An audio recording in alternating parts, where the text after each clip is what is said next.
All rise. The judges of the United States Court of Appeals.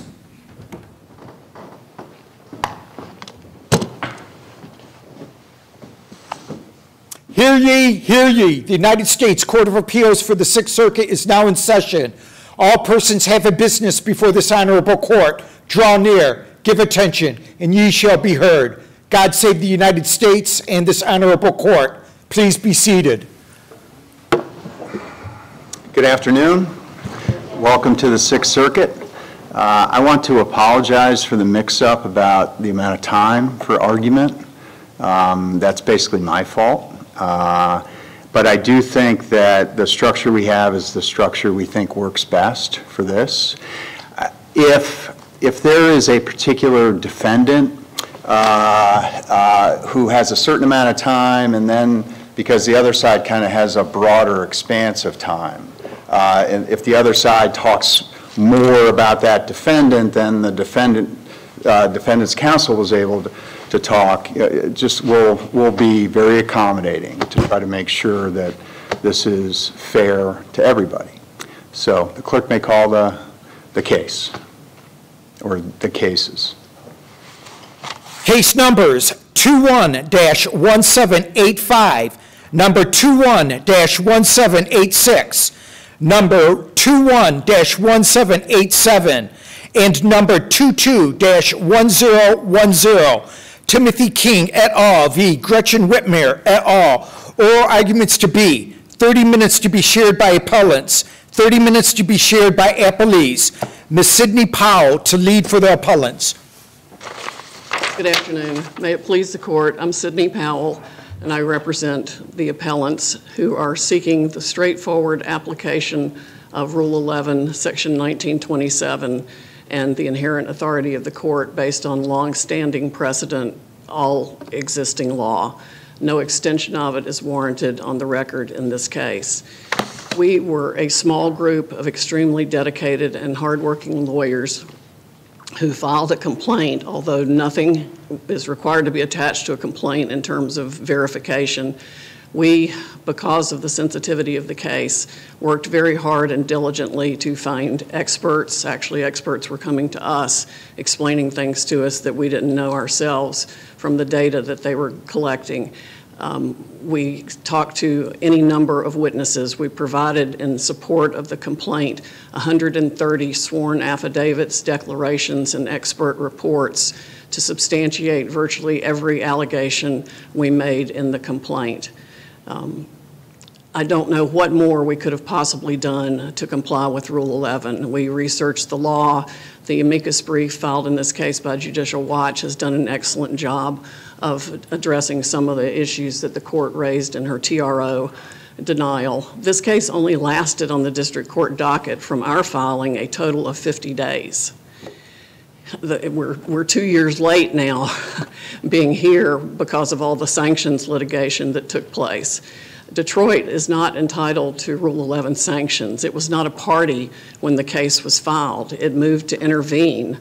And as this court held in Jackson, you have to look at all the circumstances surrounding the situation, look at it with reasonable objectivity, and even a party has a duty to mitigate their expenses in response to a pleading they deem inappropriate.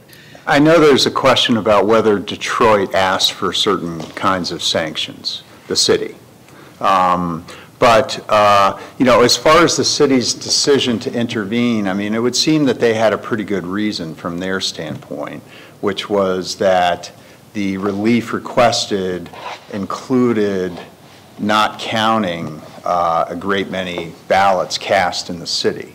So, I mean, they didn't create the relief requested, and they felt they had to react to it. So why shouldn't we treat them really just like any other party, as opposed to somebody who kind of came to the nuisance, as I think your brief Well, because says. Without them as a proper party, we simply wouldn't have been able to obtain the relief requested. The court would have I mean, the motion would have been denied on that ground alone without them having to step in and... Well, correct me if I'm wrong, there's obviously a large record here, but they were not a party in the first instance. They intervened, right? They intervened Right. primarily to seek sanctions. But Well, go ahead, Danny. that would imply that their presence wasn't necessary for the merits declaration or the relief. You were mostly suing the governor or the state to get the state to do things with respect to certification. So while Detroit might have raised claims as an intervener, wouldn't seem that when you say, well, they had to be in the case. No, they did not have to be in the Okay, case. that's what I mean. Yeah, they did not have to be in the case at all. They voluntarily intervened. But it wasn't gratuitous. I mean, it wasn't somebody who just wanted to get in on the action. There was, as Judge Kethledge said, there was a real concern about their constituents' votes being Well, counted. without us having sued the city of Detroit, it wouldn't have been possible to award any relief to the city of Detroit. And one of the cases, I mean, Sorry, against the city of Detroit, one of the cases that we cited talks about, I think it's Keel out of the Second Circuit, the propriety of denying a motion to intervene in these circumstances because the person couldn't get, or any relief couldn't be awarded against them anyway. They could have just waited until the case went away. And the case was only alive in the district court for approximately 10 days, including the Thanksgiving holiday weekend before the district court denied the temporary restraining order that we sought. We didn't advocate any positions at all in the district court after that except to defend ourselves from the sanctions motions, and we voluntarily dismissed the case on January 14th. I guess, on that point, one question. I mean, obviously a basis for the district court sanction award in the court's order was the delay between the time, namely December 14th, when I think when I say you, I mean the plaintiffs. Yes, I'm not trying to personalize No, anything.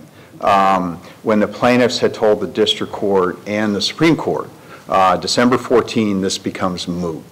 And then another month passes before these cases or this case is voluntarily dismissed. And during that time, they go ahead and prepare a motion to dismiss. And so obviously that, that generates expenses on their part, and now the court has ordered counsel in this case to pay those. So, I mean, what is the explanation for the 1 month delay after the time that counsel for this case said to the court, Supreme Court, that it had become moot?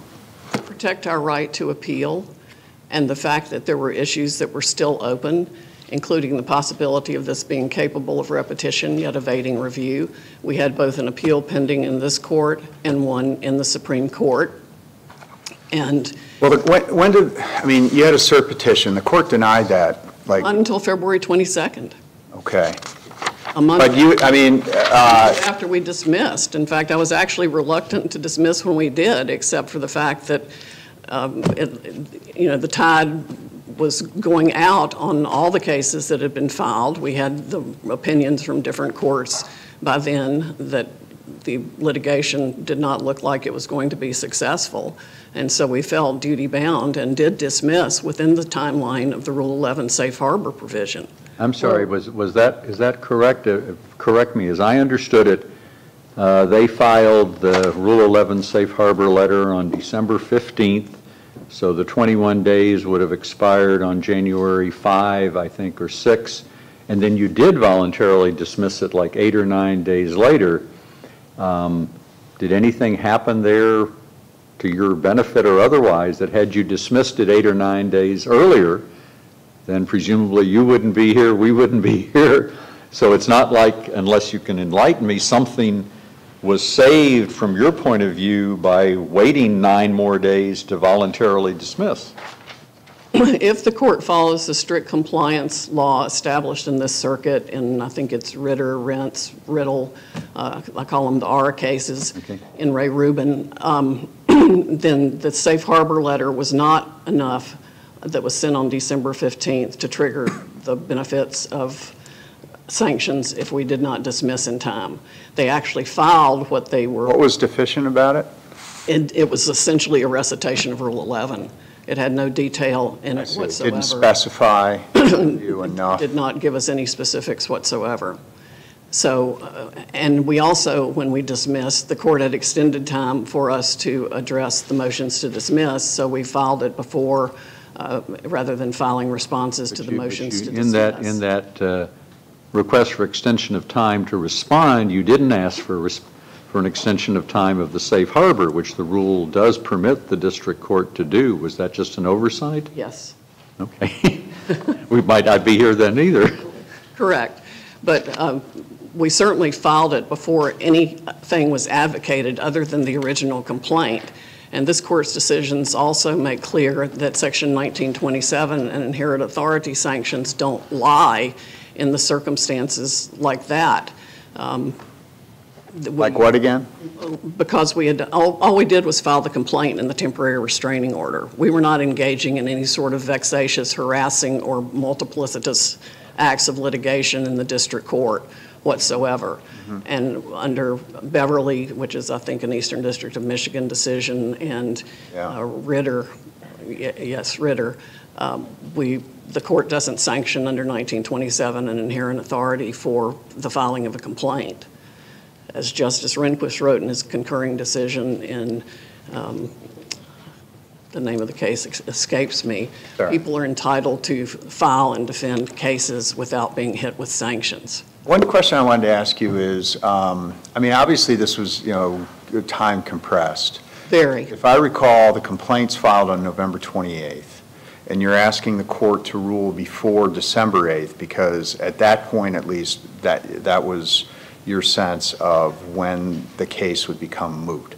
But the defendants weren't served with anything for 5 days after the filing of the complaint, and the court eventually had to enter an order directing the plaintiffs to serve the defendants. So, I mean, what is the reason for, obviously every day would count in that short interval, and you're asking that Donald Trump be declared the winner of the Michigan election. So what happened there? Well, the primary relief we wanted was to secure the voting machines to enable us to do a forensic examination of them so we could get the evidence to put this to bed one way or the other.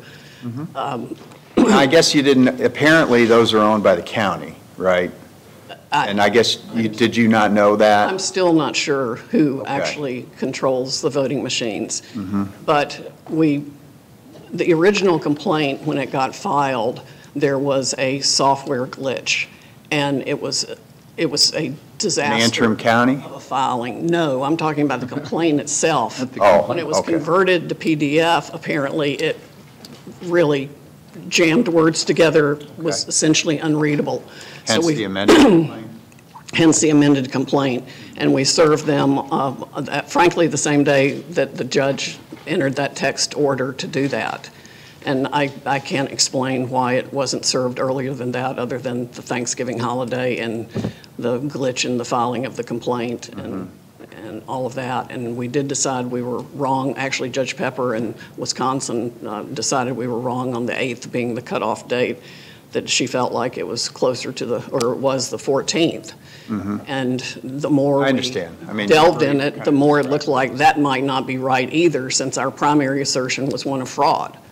Mm-hmm. Okay, well, your light's on. I know you have 10 minutes for rebuttal as well. Yes. Like I said, we're going to be kind of flexible today, so. Thank you. You're welcome. Whoever's up next here.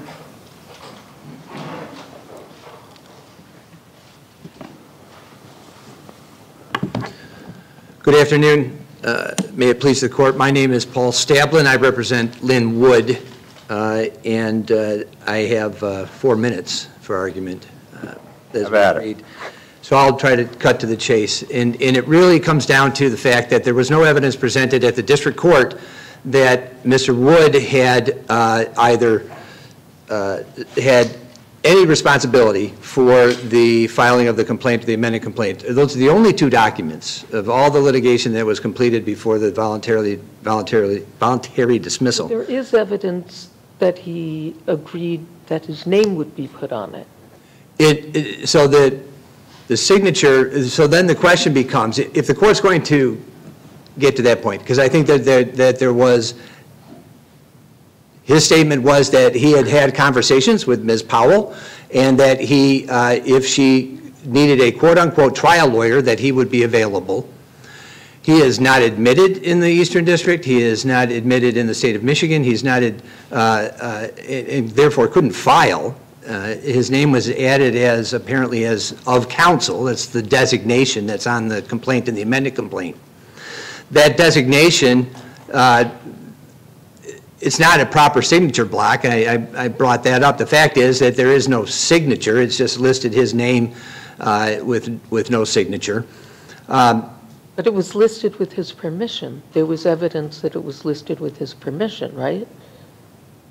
I don't believe so, because the testimony during we have one, not even testimony, because I couldn't call it an evidentiary hearing. It was just the hearing that the court had ordered all of the attorneys to appear.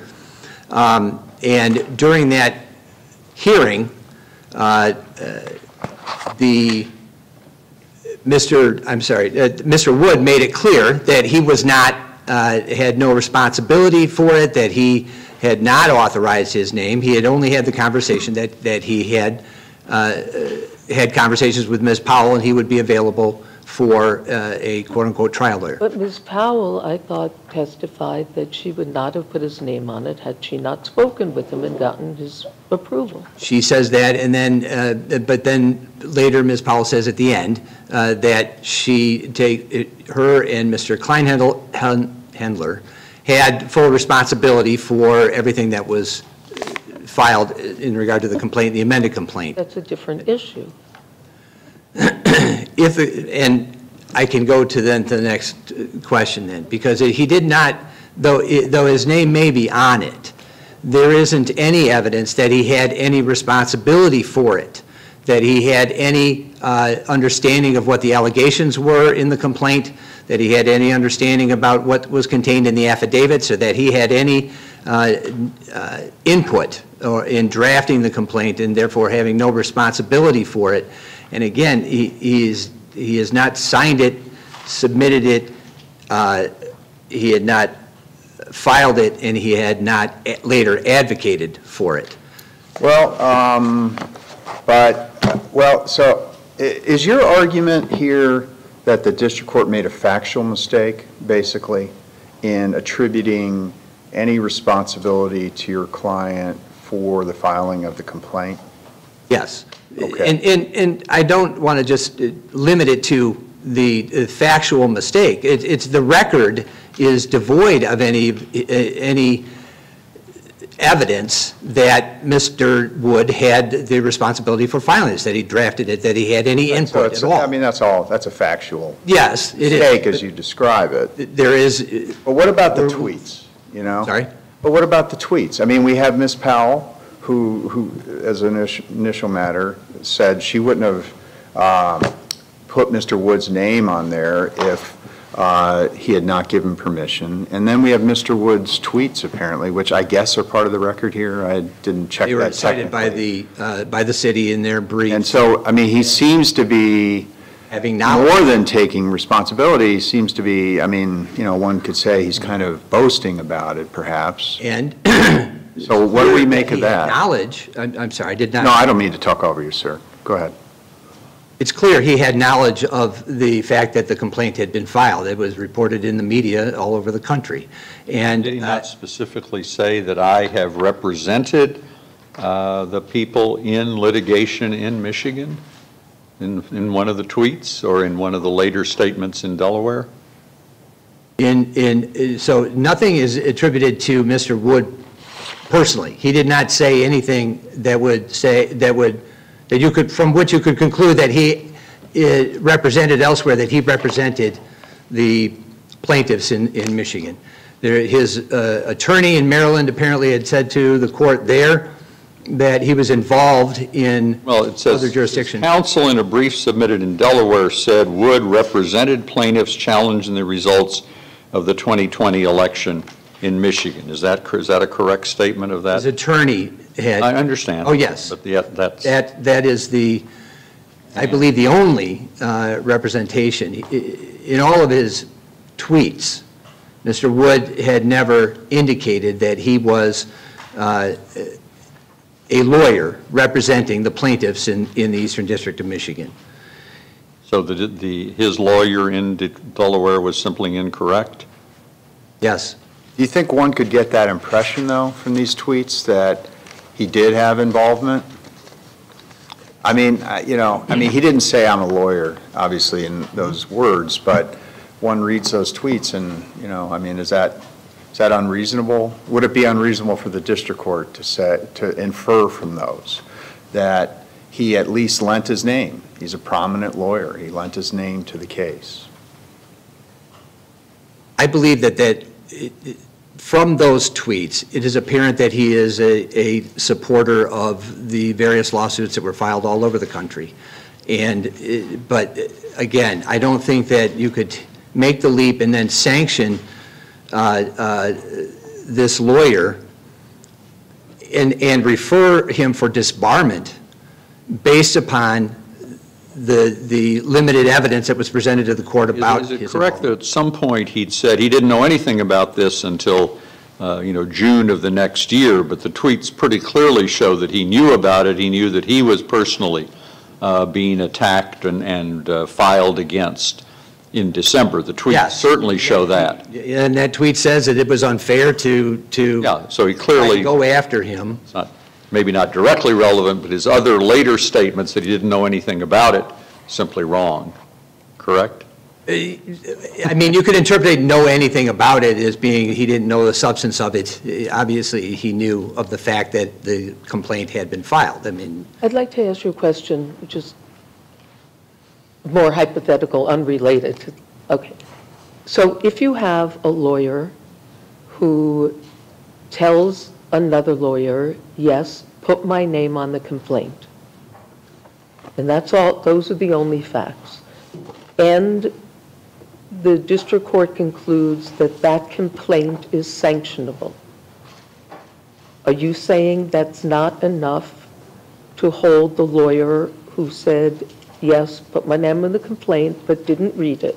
That's enough, that's not enough to hold that lawyer responsible? without other evidence, I would say no. Evidence of what? Evidence of having some active involvement in the preparation of the complaint, additional facts. Okay, so there's no responsibility if you voluntarily put your name on something unless you were involved in drafting it. When you are listed as of counsel, you're not actually signing it, because I don't see a signature in this regard. Right. In this case. And that hypothetical lawyer, I don't believe, could be sanctioned for a lot of the other, there were a number of motions and responses and replies that were filed after the... Well, we're not talking about that. I mean, we're talking about just the complaint. Just that. With regard to your client. And I think that if a lawyer agrees to have his name listed as of counsel, and it is not an actual signature, but listed as of counsel, I don't believe that that lawyer should be sanctioned for everything that happened. Do you have any cases supporting that, or commentary or anything? Obviously, a lot of and the court has had the opportunity to read all of the briefs, but the case law is there isn't anything, I don't think, that finds that little involvement and sanctions a lawyer for it. Is there any that says it's not sanctionable? I don't believe that I don't believe that specific facts have ever come up. It's something that minimal. Doesn't the Moore versus Wachovia, I mean, granted, it's an unpublished district court, but the way I read that was potentially more favorable to you, because the court said, well, we're not going to sanction him for this, we're not going to sanction him for that, and then we're going to sanction him because he was the lead counsel in that securities case. Is that a fair reading of that case? Yes, Judge, it is. And what more importantly, you're talking about Shulman being the lawyer in that case, and Shulman was appointed by the court had admittedly supervisory authority over all the lawyers that actually signed the documents. In fact, they first went through several things and said, no, you're not sanctionable for this, you're not for this, but then it was the lead counsel. Yes, it was one issue and it was something that was subsequent to the filing of the complaint, and that that they found that was vexatious under Section 1927. All right, sir. Thank you. Thank you. I don't have any time for rebuttal. I just wanted to be clear. Okay, yeah, I mean, if something comes up you feel you haven't had a chance to respond to, let us know. I will. Thank you, Your Honor. Good afternoon. My name is Tim Galligan. I represent attorney Emily Newman. I have 4 minutes, so I'm going to jump right in. Sure. And I'm actually just going to pick up where the questions left off, because to some degree, Emily Newman is in a similar situation. There's no tweets, but her name was on the complaint and First Amendment complaint, and the record is she had nothing else to do. It was on there with her knowledge. I don't believe that she asked for it, but we're not contending it wasn't there. But our position is legally that is insufficient. And the basis for that position is twofold. First, I'll start with Rule 11. Rule 11 sets forth the minimal involvement of a lawyer. And it sets forth in 2 areas. One, you have to present, or you have to be responsible for the violation. Mm-hmm. So if we run it through the presenting, there's a list of 4 there. There's not a catch-all, it's 4. File, submit, sign, or later advocate. Mm-hmm. The name Emily Newman under of counsel is not a signature. Today's day and age, signature is \S \. She didn't sign. I don't believe it. The other side in their brief keep referring to it as her signature block, but it really isn't, is it? Yeah, I think that's aggressive advocacy. It's somebody else's signature. It's a block. It's not her signature. It's apparent it's not a signature. There are other places what I would call a signature block. Ms. Powell, for example, is on. Agreed. In fact, okay, so we can take that up with them.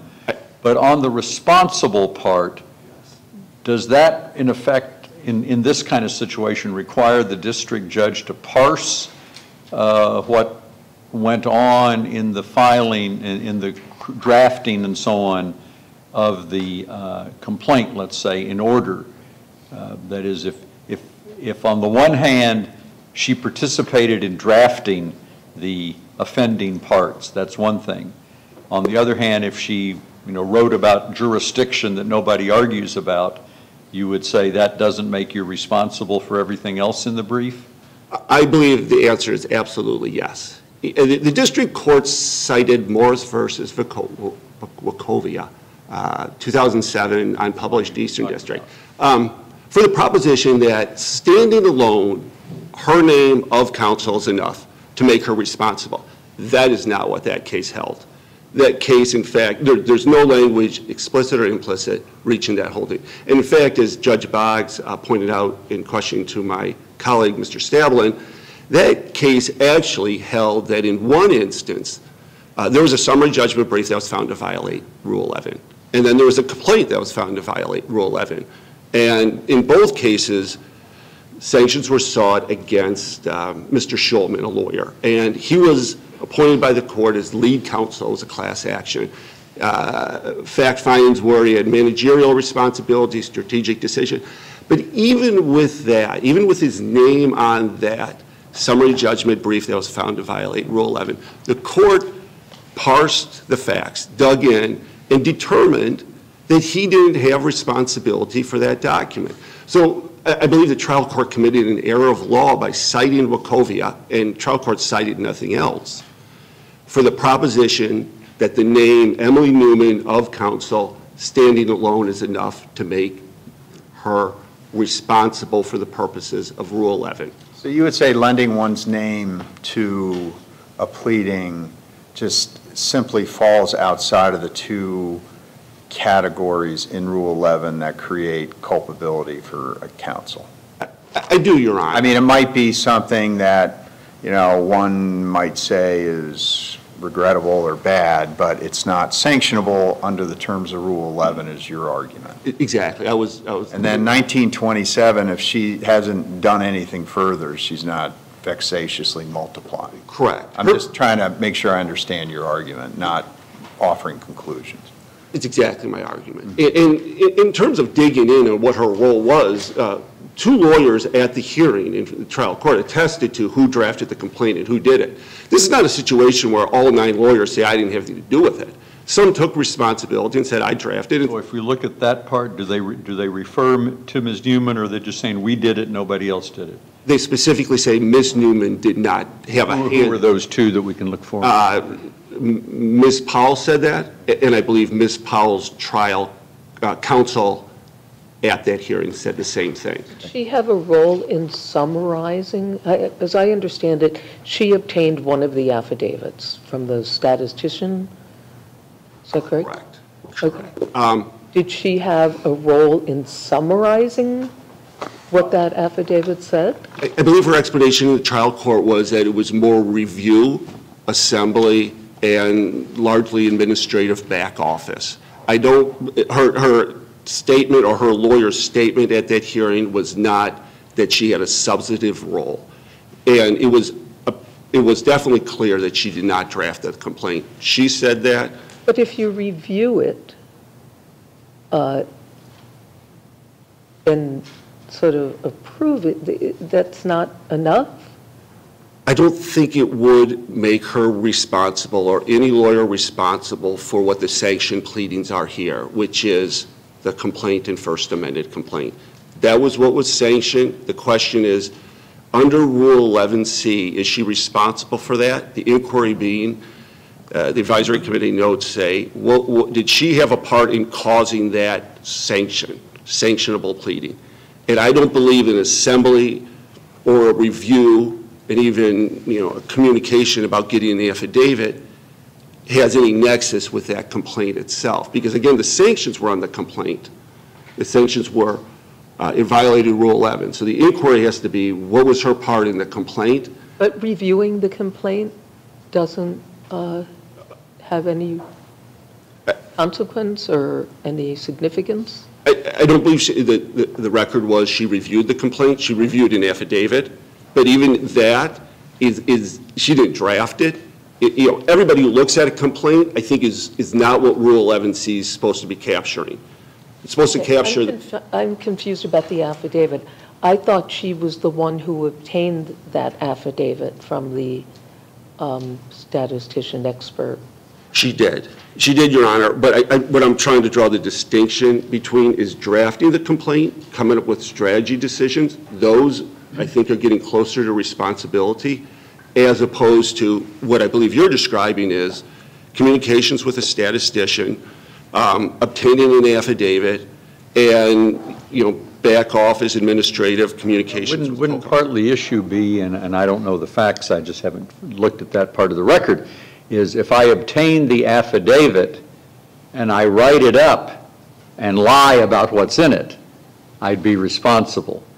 If I obtain the affidavit and pass it on to the people that are writing the brief, you would say probably that I'm not responsible. Would you agree with that as a kind of rubric of the distinction? Yeah, I would, Your Honor. I would, because I think the latter is a So what's in the record about what did she do about this affidavit from your point of view? Again, I can't recall the exact explanation, but it was, to paraphrase, that she did have communications with the affiant and obtained the affidavit, but it was abundantly clear, her and the drafters, that she didn't draft the complaint. And what I'm trying to get at is... But if she even drafted this part of the complaint, and, I don't even know that's not, I remember the stuff about the alleged military expert and some of the things in the brief that misstated that apparently fairly bad, in the complaint that misstated that badly. But I was just wondering whether you had any view about whether there was anything that she did vis-a-vis that affidavit that is charged as sanctionable conduct. My answer would be that what was sanctioned was the complaint, and I don't believe what was sanctioned was anything that came from that affidavit. Which affidavit are we talking about, just so I'm clear? Which expert? Is this one of the people that says, oh, there it might have been mathematical impossibility? I think it was is this Rumsfeld. I think it was Rumsfeld. It's what, Ramsland? Yeah, Ramsfeld, I'm sorry, Rumsfeld was the secretary. Okay, the one with the Wasn't- Minnesota counties and so. Yeah. I mean, if there's on that point, in the Minnesota counties and so on, I mean, if the affidavit itself or the statement of the expert, whatever, is just facially highly implausible, I mean, you look at this and say, I mean, this doesn't make any sense. Does she have a responsibility to report that sort of incoherence to these folks in her summary? There could be, but again, my focus for the purpose of arguing error is that was not what was sanctioned. Okay. It was, again, it was the complaint, the First Amendment complaint. And I understand these affidavits are used in connection with the complaint. I'm not getting away from that, but Rule 11's focus is who's filing, who's submitting, who's signing. Yeah, no. And then back to the Wachovia case, who's making the strategic decisions for responsibility, who's lead counsel, who's managing the case. And you see why we're asking these questions, because your client had very limited involvement. Yes. I agree. So then we're looking at what the involvement is. As I understand it, one of the things she did was obtaining this affidavit. A lot of the complaint is based on affidavits.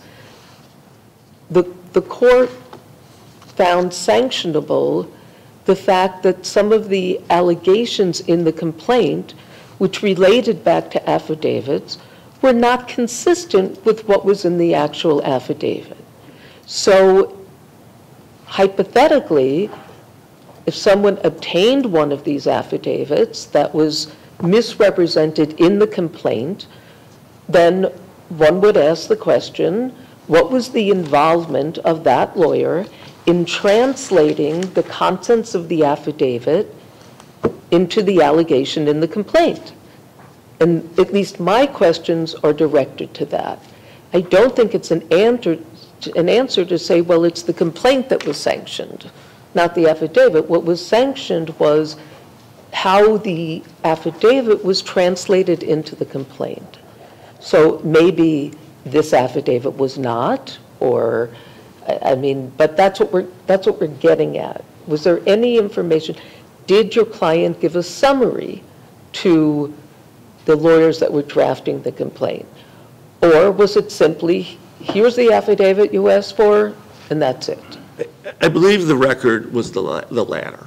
And I can't give you a record site, but I believe it was more an administrative role in communicating with the expert, obtaining the affidavit, and circulating it. But again... And what? And I'm sorry, circulated it internally with the other lawyers. And again, I can't give you a page site, but I believe that's what came out at the hearing in June of 2021 with the trial court.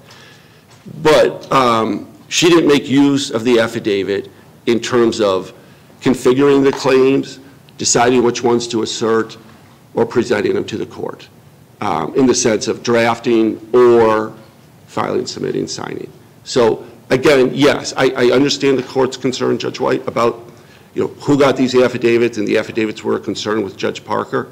But I think for the purpose of the responsible inquiry of 11C, that there's just not enough of a nexus, or there at least wasn't enough of a finding by the trial court tying that affidavit into what she believed was sanctionable.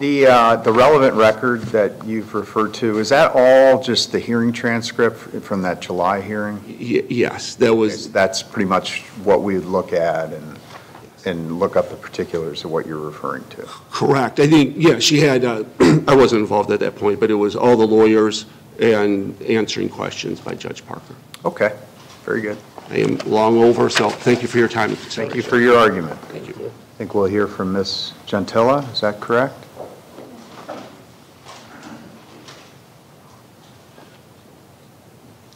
Good afternoon. My name is Stephanie Lambert-Gentilla.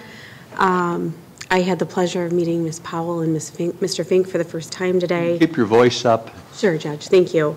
Trial voice. I appreciate it.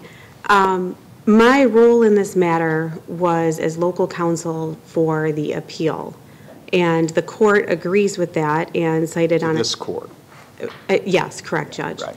And to date, opposing counsel has failed to file a request before this court or the United States Supreme Court requesting that I be sanctioned and for fees. They've had an opportunity to do so and have failed to do so. The court was very clear in its order that it stated that it did not intend to include any fees connected with the plaintiff's appeal, and stated that I filed my appearance the day after the case was dismissed. So my role as far as the team of attorneys was merely appellate local counsel. I was not the director of strategy. I reviewed pleadings and merely made sure that they complied with law.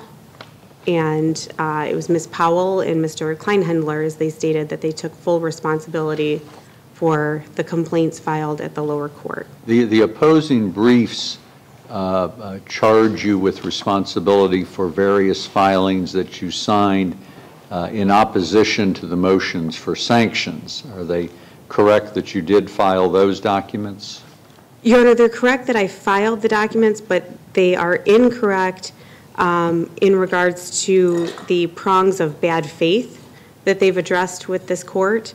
They state that the lower court, I believe it was 8 different reasons for finding of bad faith in the pleadings, and all of those findings by the lower court addressed the pleadings at the lower court level. Okay, I mean, essentially, at least as I read the brief, the argument says that by opposing the motion for sanctions, you adopted everything that the plaintiffs had said by saying they were not sanctionable.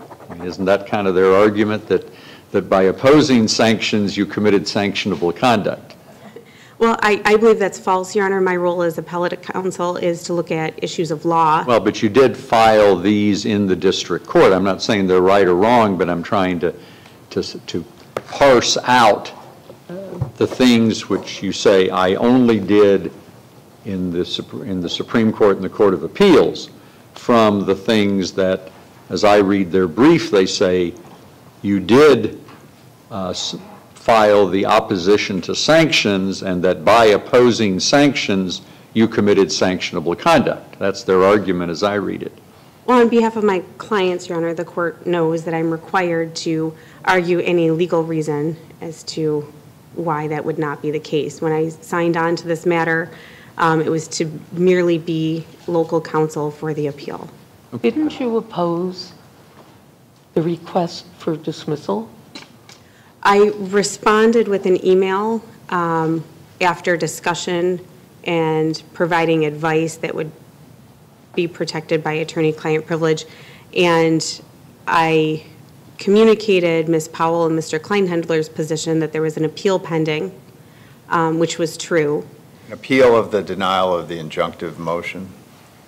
And until February 22nd, the appeal was still open before the United States Supreme Court. And I know that there's been debate between opposing counsel and Ms. Powell as to the content of the briefs, but really only the court can make a decision regarding whether a matter is moot.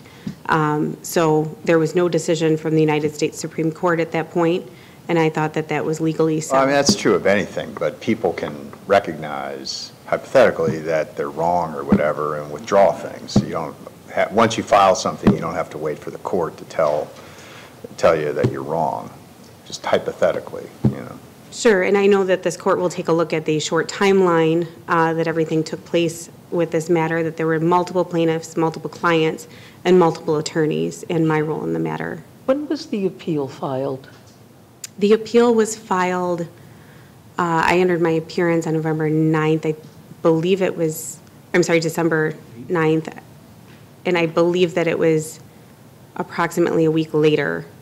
It was a short time. The notice of appeal, I thought, was December 8th. There was this little glitch between the Federal Circuit and so on, but Correct. It was filed eventually on ECF either on the 8th or the 10th, I thought. I believe it was the day after the court had. So both of those were before the safe harbor letter was even presented. Yes. And then, when did you seek cert? I believe it was a week later. It was a very short I thought it was timeline. even less than that. I thought it was the 10th. Right. Was the cert filing, was my memory. Was it a cert Did you- filing? I'm sorry. I just want to, Yes. Did you address mootness in the cert application? You said, or Ms. Powell said that it was capable of repetition yet evading review, but did you make an argument against mootness?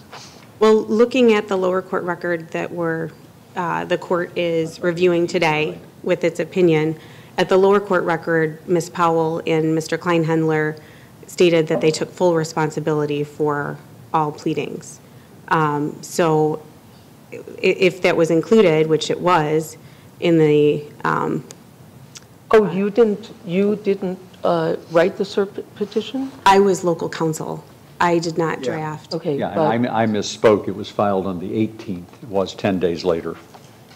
I knew it was approximately a week, a very short time frame. You don't know what was in it? No, I do know what was in it. I've reviewed the pleadings, yeah. Did it address mootness or not? It did. It had a sentence that addressed that it would be essentially pointless.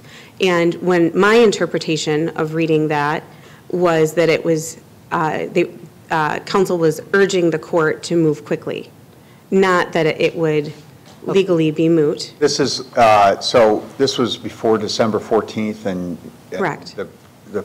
You were urging the court to act by that date.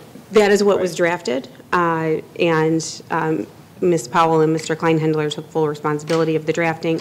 I interpreted that to mean that they were urging the court to move quickly. Yeah, no, But it was only filed on the 18th. I had misspoken earlier. According to your brief, the cert petition, the cert document was filed on the 18th 10 days later.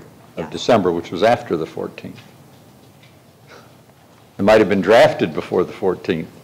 I'm not sure. It I'm was a just very saying. short timeline, Your Honor. All right, but So then it's really not fair to say in your behalf that you were waiting for you couldn't dismiss because you were waiting for the answer on the cert petition, which you argued was not moot. Well, as local counsel, I did not draft and argue. I reviewed if it was legally sound and issues of law. And if we're looking at the lower court record and why we're here today, where the court, in her order, made findings regarding the counsel's looking at fact, right, and appropriately assessing whether or not these pleadings should have been filed. If we look at that record, I was looking at issues and errors of law. That was my role. And I was the local attorney, not deciding the strategy. Yeah, I understand, but the reason for not dismissing it, as I understand, the reason you gave was that there's an appeal pending. That's not the reason I gave. I was directed by Ms. Powell and Mr. Kleinhendler that was the legal strategy that was to be used. And to me, I hear you, but are you saying that local counsel is not subject to Rule 11 for that which is communicated from counsel that's controlling the case? I looked at it from my oath and a client's ability to have any attorney that they want. The clients had hired Mr. Kleinhendler and Ms.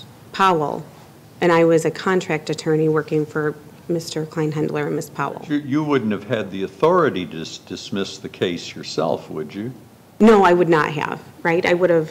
So we'll ask your adversaries. I presume you could have withdrawn from representation if you said, this advice I'm getting from the people controlling the litigation is so horrible that my only choice is to withdraw from representation. That would have been, I don't know if that's good law under Rule 11. We'll ask your adversaries. Well, hindsight, Your Honor, is always 20/20, and if the court looks at this timeline, which was very short, the matter was still open before the United States Supreme Court, and we have an oath and obligation not to put our clients in a bad position. So withdrawing and distracting Ms. Powell and Mr. Kleinhendler with maneuvering as to who's on the legal team at that point would have put the clients in a worse position. Anything further? Anything further? Thank you. Thank you. Thank you. Okay, I guess we'll hear from the other table at this point.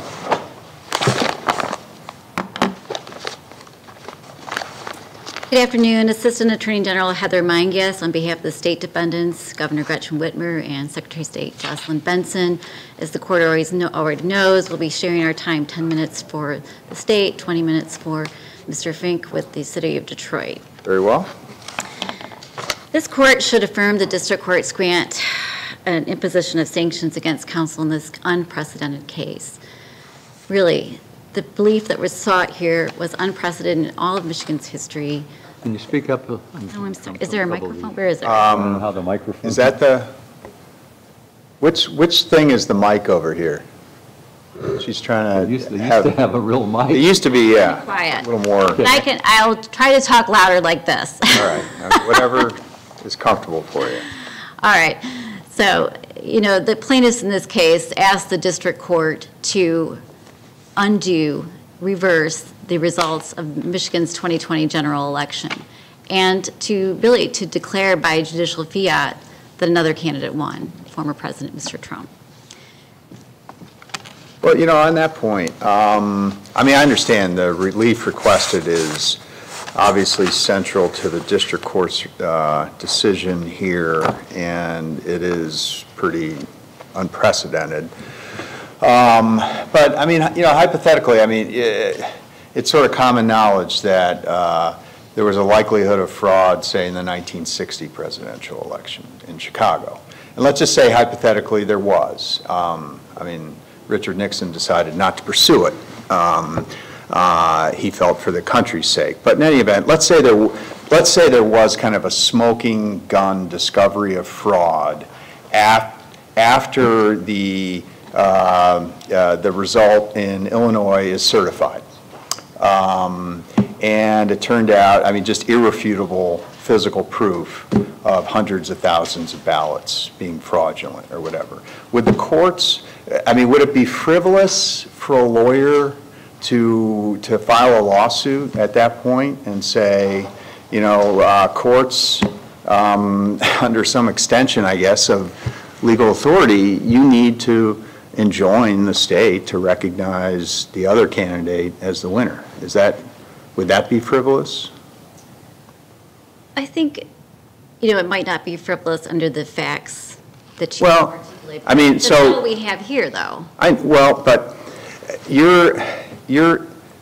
it's clear that the district court held, and you're arguing, that legal frivolousness was an independent basis for the order as opposed to factual frivolousness. I would say both. And so I'm kind of getting at the legal frivolous. And so, just more abstractly, if there is strong factual support, irrefutable, and by no means am I saying that happened here, but hypothetically, if there were, would it be frivolous for a lawyer to go in and say, okay, you need to conform the certification to what we now know happened in a particular case? It's possible that would be appropriate under specific circumstances that aren't present here. I think it would depend on well, you can't fight the hypothetical, okay? The hypothetical is clear, indisputable evidence of fraud, enough to change the outcome. Are the courts powerless to act in that instance? No, I do not think they're powerless. Then why is it legally frivolous for them that, setting aside the factual part of this, if just as an independent basis, just asking for that relief alone, why is that frivolous then? If one could, with real proof, one could actually argue that and it's not legally frivolous. Well, I feel like we're getting, so for the court imposed inherent authority sanctions, granted us inherent authority sanctions in Rule 27, 1927 sanctions. So the question is not necessarily, I think the relief was beyond the scope of what the court could have ordered here. But the question is, were the legal claims, were they validly pled? Were they supported against my clients? I know, but you're changing. Basically, I'm asking you to give us a reason why that relief requested is a independent ground to say that there was frivolousness in the complaint, namely legal frivolousness. And you're not really offering a reason why under, categorically, notwithstanding the facts of the case, it would be frivolous for someone to come in and ask for what they asked for. It's okay. I mean, like, there are other reasons why the court said this was frivolous. But I'm not hearing a defense of this particular legal frivolousness determination by the court. I think the specific, under your specific hypothetical, I do not think that would be frivolous. You have no reason you should be, but are you familiar with the case in Ohio in the 2004 election, Moss v. Bush, where things were challenged to try to defeat the certification of Bush in Ohio, and subsequently there was a motion for sanctions, which Chief Justice Moyer ultimately denied for some procedural reasons, but at least in terms of what the people were seeking there, it seemed to be similar. And in fact, there in the sanctions motion, there was an amicus opposing sanctions filed by all sorts of famous people, including Barney Frank and other famous congressmen, Adam Schiff and others.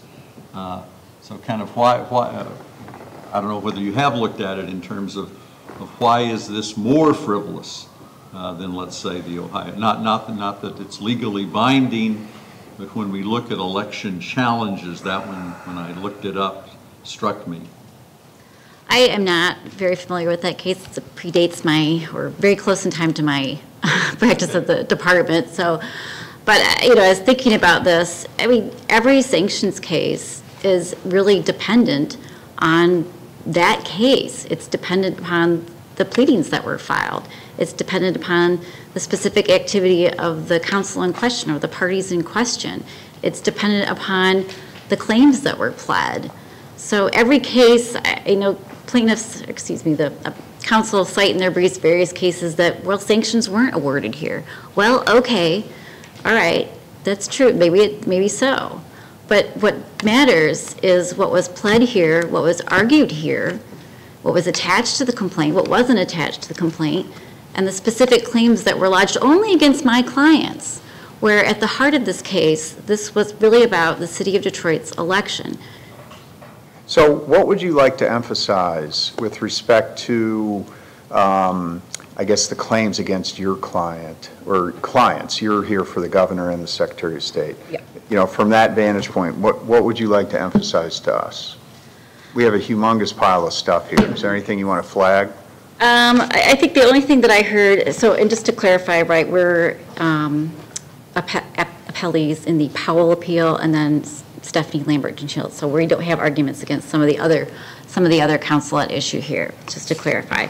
So let me just break in with respect to Newman and Gentilla. Newman we're not in on. Gentilla, yes. Miss Lambert, yes. We sought sanctions against her and also the Powell group. Okay. So we kind of have a mixed bag here a little bit. I know. So Wood and Gentilla are out for you? No, Wood and Newman are out for me. Okay. So that will be all Mr. Fink's. I think the only thing I heard Ms. Powell say today on their behalf was a suggestion that somehow we had waived, this is the jurisdictional issue she tried to raise in the reply brief, which was somehow we had waived our ability to bring the motion for sanctions because they had voluntarily dismissed the Sixth Circuit appeal, 2 days before we filed our motion for sanctions on January 28th. And the citation for that was the Feehan case out of Wisconsin, and which really relies on Seventh Circuit precedent. If you look at the Feehan case, it's factually distinct from ours. In that case, had already gone through a merits appeal and been disposed of by the Seventh Circuit there and mandates issued. Here, that's not the case. We had a voluntary dismissal of the Sixth Circuit appeal.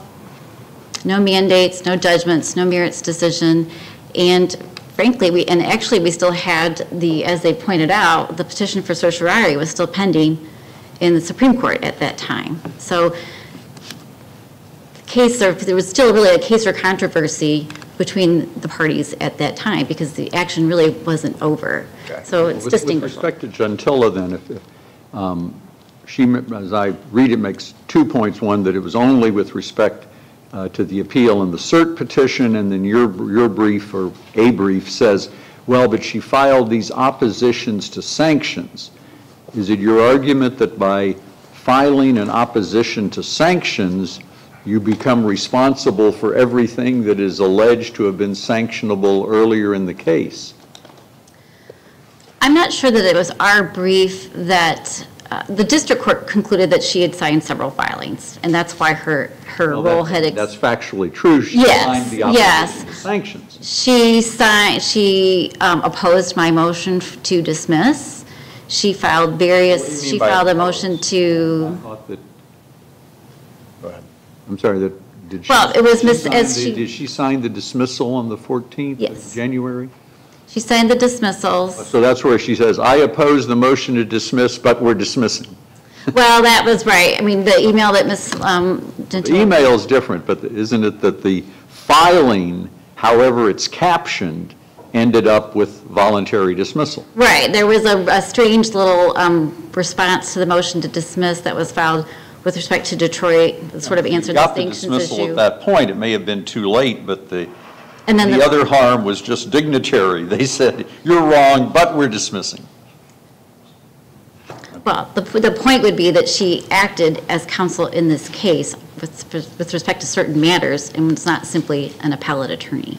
But with respect to certain matters, does that make you responsible for everything that happened prior to that? That's a fair question. I think the answer is yes. Well, what are you saying, just focusing on her, what did she do that was sanctionable? I think she denied our motion for concurrence and a motion to dismiss, and then turned around and voluntarily dismissed 2 weeks later. We had to go ahead and draft and file our motions to dismiss the case. Well, I understand you think there's culpability there, but why does it rest with her? I mean, just because she's... Is her, time to break in, is that email a pleading, written motion, or other paper? Well, for purposes of inherent authority sanctions, and I think for 1927, that's, you can look at the scope of the council's conduct. Rule 11 is Mr. Fink's motion, and we'll be arguing that, but I think as far as inherent authority, you can look at everything that an attorney has done with respect to the case, even when they come in late. I mean, she came into the case, she lent her name to it, she filed things under her name. But she was mostly litigating the sanctions, right? I think probably the bulk of well, I'm not even sure that's true. She did file a couple briefs under her name on the sanctions, but then there were supplemental briefs filed. The case kind of broke apart after that hearing. There were multiple attorneys coming in and filing briefs for special counsel. Go ahead, please. Earlier, in answer to a few questions, you were saying that the cases are very fact-specific, looking to what the lawyer did and what was filed. So, did the judge make adequate findings of fact? For instance, the judge found that there were certain affidavits that there were certain allegations that misrepresented the affidavits upon which it purported to rely. Did the court go on to address whether, I mean, you have a voluminous complaint with a lot of allegations and supporting affidavits. Did the court make a factual determination that rendered, I know the court said it made everything frivolous, but was there a sufficient evaluation of the rest of the allegations and the rest of the supporting material to support a conclusion that the complaint in its totality was frivolous? I think that yes, I believe that the court made sufficient factual findings. I'm not sure that we had to plow through every single affidavit. No, but can you tell me where to find that type of analysis that isn't completely conclusory, or even a statement that I've looked at the rest of it and I think this is representative of the type of allegations and support that sort of permeates the whole complaint. Well, I think if you're reading Judge Parker's opinion, I think that is the takeaway from her opinion, even if she didn't slog through every affidavit. Well, it's clear she thought that, but I think Judge White is asking where, you know, it's kind of a procedural question. I mean, where are the findings? I mean, we hear about, some specific mismatches in the court's view between what the allegation of the complaint said and what the underlying affidavit said. But as you know, your colleagues on the other side say the court just sort of, I think they said that's cherry picking, and there was a lot of stuff where there was a match in their view between the complaint allegation and the affidavits. And so it's a hard question. I mean, what does one, if that's the lay of the land, and I'm not saying it is, but you know, how does one make a determination then that, okay, these ones are enough to make everybody pay everything? Right. I think that I would also just go back to the fact that our motion for sanctions was based on inherent authority and Section 1927. So I feel like we're talking about some of the Rule 11 issues that were really not my motion. It's hard to know who, you know, I get that. You didn't just rely on those, or did you? Yes. You didn't rely on Rule 11 at all? No, we did not move under Rule 11. Thank you for Okay. I'm sorry. Yeah, okay. Well, maybe Mr. Fink's the right person for that, but I don't know. The red light's on. Why don't you take a minute and just, you know, if you like, and you could wind up however you wish. You don't have to. Well, just briefly, you know, I haven't heard anything here today from the Powell counselor, Ms. Lambert, that would cause this court to overturn or reverse the district court's well-reasoned and thoughtful opinion. So we would ask that you affirm that. Thank you. Okay. Thank you for your argument.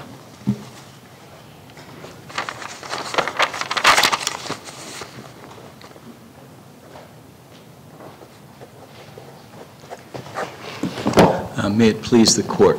David Fink of Fink Bressak on behalf of the city of Detroit.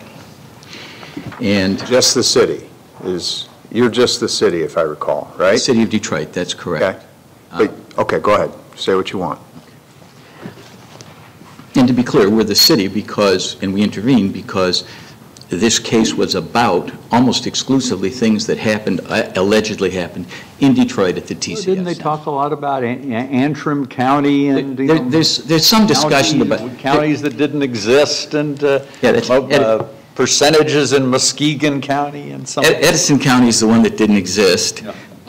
And Antrim County, they talk about. Yeah, no, I mean, I'm just saying that they raised a lot of stuff beyond Detroit. Right, absolutely. But most of the allegations about what actually happened involved Detroit. And hey, we would have been happy if they talked about other things. But we felt the need to intervene in part because we had defended the other cases where the exact same allegations, same affidavits, same experts had already come forward and already been debunked in front of Judge Kenney. Costantino is one of the cases. There were a couple of others. Sought in that case? We did seek sanctions in that case. It was on the fly on the day of the last argument. Judge Kenney felt that in light of the urgency of what was happening and under the circumstances, he didn't think sanctions were appropriate. Frankly, that case was pled and presented in a much more in a way more consistent with the court rules from our perspective. That said, we did think they should have been sanctioned. Now, what did occur there, and what's important about the Kenney case was, about the Costantino case was, it certainly put everyone on inquiry notice that there were some things in these affidavits that weren't true. I mean, there were all kinds of, and the judge talks about some, Judge Parker talks about some of those things, but there were various things that were completely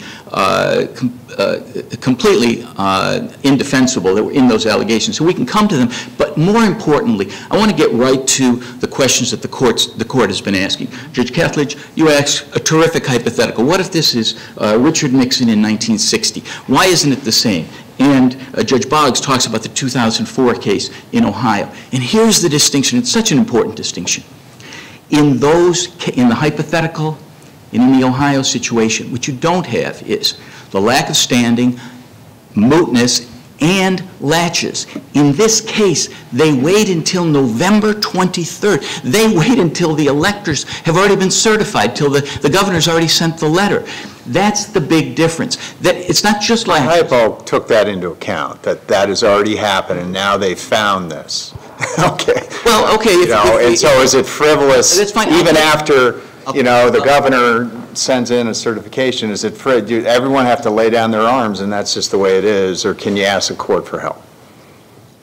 What do you think? Not with these facts, and I'll tell you why. Well, but you're changing the hypothetical. No, I'm taking, I'll take your hypothetical Yeah. if you'll let me cheat on it a little bit, and that is. We'll see. That, just a little, and that is, they're asking that the absentee ballots be recounted, but no recount was requested, and they're way past the deadline for that. They're asking that the machines be seized, but they don't name the entities that own the machines. They're asking the wrong party. Right, but is there a reason in the record for us to conclude that they knew that at the time? They didn't ask. They didn't name Wayne County or whoever owned the machines. Granted, but this was fast. And couldn't that be an honest mistake? There are plenty of things that are wrong. The question before us is whether they're frivolous. You can be honest and still file a frivolous complaint. You can be honest and still not understand the court rules and still not understand the law. So I'm not quarreling with you. I'm going to answer your question. No, let me just, and then you can talk. I'm not trying to give you a hard time. But this is a fast-paced thing, and is there reason in this record to think that they knew or should have known in the time they had who owned the machines? Yes. And then now you go ahead. Yes. Here's the reason. Because you've got Antrim County and these other counties, their plaintiffs included electors and county chairs in the very counties where these things occurred. The county where they claimed that there'd been a hand recount, Antrim County is one of their plaintiffs. And not the county, but an elector from that county. So, yes, they should have known. But the truth is, any expert in election law would have known. And they should have at least tried to find somebody who knew something about Michigan election law. They made the claim that there was something wrong because people could... You can go a little slower. Oh, I'm sorry, I just don't know. We're keeping it very low-key. Okay, I do that. No, and not that you're doing anything wrong, but it's just easier to follow if we're just, Go ahead, sir. I apologize. You don't have to apologize. I'm not giving you a hard time. I'm just telling you it'd be easier to follow. Anyway, go ahead. They make the allegation that absentee ballots were improper because they weren't postmarked. Anybody that knows Michigan election law knows that you can vote in person absentee. That doesn't take a lot of due diligence, and it had already been disclosed in the Costantino case. They make the claim that signatures should have been matched at the TCF Center. Understandable that they would think that, and understandable that Jessie Jacob thought that when she signed her affidavit, but that had been resolved very clearly both in the Costantino case and in the Michigan election law that says that for an absent voter counting board, matches are done by the city clerk before the ballots go to be counted. All information freely available to them just as it was available to us. And very public. By then there was actually an opinion that explained all of that was published. Is that the Costantino one? The Costantino opinion actually addressed that. When was that issued? I believe it was around November 12th. I can't be precise, November but 12th. I think it was around November 12th. It was well before this case was filed. And that one, one thing I wanted to ask you about is we have this whole kind of big cluster of allegations regarding events at the TCF Center the night of the election. And there are allegations that Republican challengers were not able to observe proceedings, that it looked like maybe there was, some people said that they saw blank parts of ballots being filled in and so on. And the district court opinion really doesn't take those on very specifically. And I mean, is it fair to say that on those, as to those allegations in the complaint, that the affidavits do provide a fair amount of support for whatever that's worth? I'm going to give you a yes and no on that. Yeah, sure. There are affidavits that talk about the concerns of the Republican challengers. There's affidavits that talk about ballots being duplicated. But what's important is, and again, I'm going back to Costantino only because that was available to everybody. In the Costantino case, Chris Thomas had already provided an affidavit which tied to the law, not just to the facts, explaining, for example, that the ballots that were being filled in, that was a duplication process that's absolutely mandated by law, and that's how military ballots are counted. And there were present for each of those counting a Democrat, a Republican, and challengers could observe. Now, to the untrained eyes, and by the way, I might as well bring in this little information. That night, as that counting was going on, a whole group of people came in, public citizens. I'm not saying they didn't have a right to come in, but they didn't go through the training and they were uninformed. They didn't know how elections work. And you know, it's like watching any kind of sausage being made. If you don't know why it's being done that way, it can be hard to follow. And they really saw things that they thought were wrong, but they weren't wrong. Folks are the affiants? Most of the affiants are people who are uninformed about the law. Not uninformed about what they saw with their eyes, but uninformed about the law. Now, several of the affidavits, as the court pointed out, as the lower court pointed out, raise issues that are really just hearsay and speculation. Somebody saw the truck show up, Ms. Carone. I get saw that a truck part. showed up. No, the district court flags that one. But the ones where Republican observers are saying that they were mistreated, that they were pushed back, you know, I mean, yeah, people were mean to them, whatever, but that they were impeded. There are a lot of allegations here to the effect that Republican observers in the TCF Center were impeded. Those are not facially implausible the way some of the expert allegations are when one looks at them, I guess, more closely. And it seems like there are affidavits that support these allegations of impediment, I'll call it. Why? I mean, I don't really see the district court grappling with those, and, you know, I mean, why aren't those something that supports the relief they're asking for? Well, of course, there were over 100 affidavits, but she dealt with some of the issues. But as far as that issue is concerned, the challengers don't count votes. Challengers observe the process. Yeah. No challenger reported anything that was actually improper. They said they were barred, but what happened with COVID, et cetera, there was a problem with the size of the crowd, and that was addressed in an affidavit. But now we're getting to weight. We're not getting to the merits. And I understand the court is saying, well, but it is an affidavit. It's something that could be plausibly relevant. And it might be plausibly relevant, but here's the issue.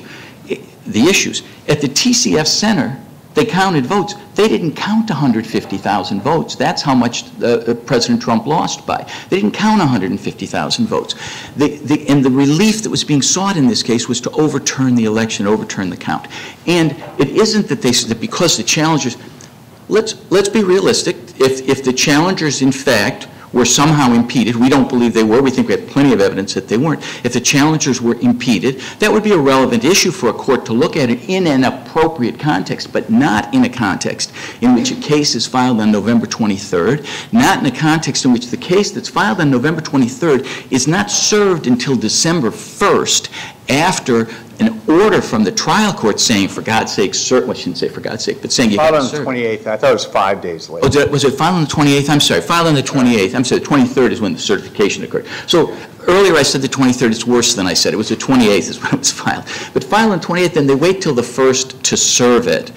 This is not a situation where they've never addressed why they're not responsible for the latches. That latches is important when the people are counting. Is that resting exclusively on that 5-day interval, or is it the 3 weeks? Oh, no, yeah, right. The whole time? Most of these claims, if they had validity, but they didn't, but if they did, most of the claims should have been filed before the election. They're talking about some things they've known about for years. If you read through what was said, very few of the things actually happened on election day. What? I mean, other... The Dominion, okay, I get that part. The Dominion machines. But, I mean, most of this complaint is about events of that day or night, it seems. Okay, so I think there's... Let's say we don't agree they should have filed suit. Let's say hypothetically don't agree that they should have filed suit before the election. What's left of this latches argument? It's still all there because we had to go through the process of, they go past the time to ask for a recount, they go past the time that the canvassers have certified at the county. So all of these things occur, they go past the time that the governor, that they've been certified by this state board, the Board of State Canvassers, past the time that the governor sends a certification to Washington. So all of those things are the things they're trying to stop, and they've already, that horse is way out of the barn. What was the recount deadline to ask for? I don't recall it right now. I just know it was well before the 23rd because it has to be done before the canvass. If I could ask. I never answered your question, I'm sorry, about Ohio. Go ahead with Ohio. Just briefly. Okay, very quickly. No, because you said why it was different. Because it's relevant to what we're talking about here. In the Ohio case, the Ohio statute explicitly provided that a lawsuit had to be filed within 15 days. The case was filed within 15 days. That's the biggest difference. That's a timing difference. But that's the biggest difference. The allegations seem similar. Okay. Yeah. You've been talking, on a number of the generalities, but now let's look at the individual people involved. And here I'm particularly looking at Newman and Gentilla. Let me do that. With respect to Newman, raises the general question about responsibility, because here, as I mentioned, you talk about signature block. There's no signature block. There's just her name. The address is Ms. Powell's address, so it's not even her own, email or anything. And I guess the question I'd put to you, I say this is a hypothetical based on real-world events, is I'm an associate at Big Law, and I draft a wonderful memo on the history of the British common law on an important point, and I pass this up, and the senior partner puts my stuff in there, and he puts my name on the brief, and I'm really happy. And in Part C, he says all sorts of crappy sanctionable stuff. And then the other side comes in and wants to sanction me because my name's on the brief and I'm responsible for certain parts. Am I responsible for every word? I like your hypothetical because take your hypothetical. Yeah. If that happened, wouldn't you come forward to the court and say, I did A and B, I had nothing to do with C? We haven't heard that today from Ms. Newman. I thought it was fairly close, but... Let me tell you what we do know, and this is important, and I'm really glad we're 5 hours, it's hard to do all the evil stuff that your district court's charging you with. Right, but in 5 hours, it's also hard to know enough to lend your name to a lawsuit of this magnitude. She allowed her name to be put on this, and that's an endorsement of the lawsuit, and I'm going to talk about that. But then in my Big Law case, I am endorsing everything that my firm has said in the 50 pages beyond what I did. I mean, that's part of what kind of gets me to the in terrorem here, because if your principle is right, then every time I'm in Big Law, I better read every word that my senior partner is doing elsewhere, and I better stand up and tell him he's full of crud. Well, it's a little tough, isn't it? Well, the firm is responsible, and presumably they'll have to indemnify you, which, by the way, addresses it. Well, it does get to an issue here. There's a lot of talk about not splitting up the sanctions. There's 9 of them. They can decide among themselves who's responsible and who's not. But I want to talk about something very important about Emily Newman. When somebody holds you jointly and severally liable, that means that you are indeed liable for it all. That's true. That's true, and I think they all are. I think every one of them signed on to a pleading that they never should have signed. There's just no question. If you read the pleading, they shouldn't have signed it. I'm sorry, signed on to, and I want to be careful. I want to apologize. To have your name put on it. Right. And those words are chosen differently. That's why, to me, correct me if I'm wrong, that to hold Newman, you've got to look at the words responsible. Well, yeah, here's what I think. I hear you. That's why the Rule 11 is sort of a not exclusive. If you sign, you're in trouble. If you submit, you're in trouble. And then it says, and if you're responsible.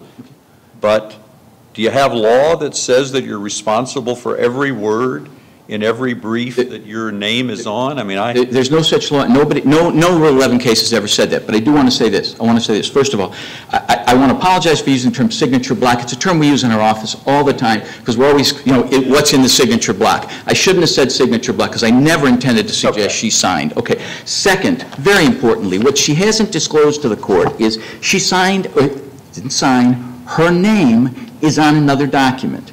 It is, it's a response that was filed to the intervener's submission of supplemental authority. It was filed on December 6th. It's document ECF 60 at page 3291. And interestingly, it goes right to the type of substance you think she might be signing on. It defended one of the experts who we're talking about. Is that Ramsland or is it William Briggs? Ramsland. It's Ramsland. It's Ramsland. It's not she William wrote, Briggs. Well, I don't know who she signed on for. I just know what it said here. Emily Newman, Ms. Newman.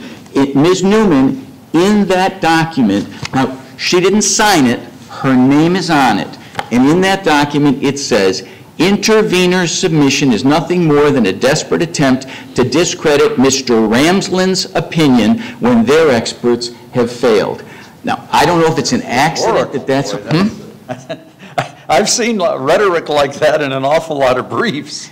Yeah, but the point is that she's on that document. They've told us repeatedly all she signed was the complaint.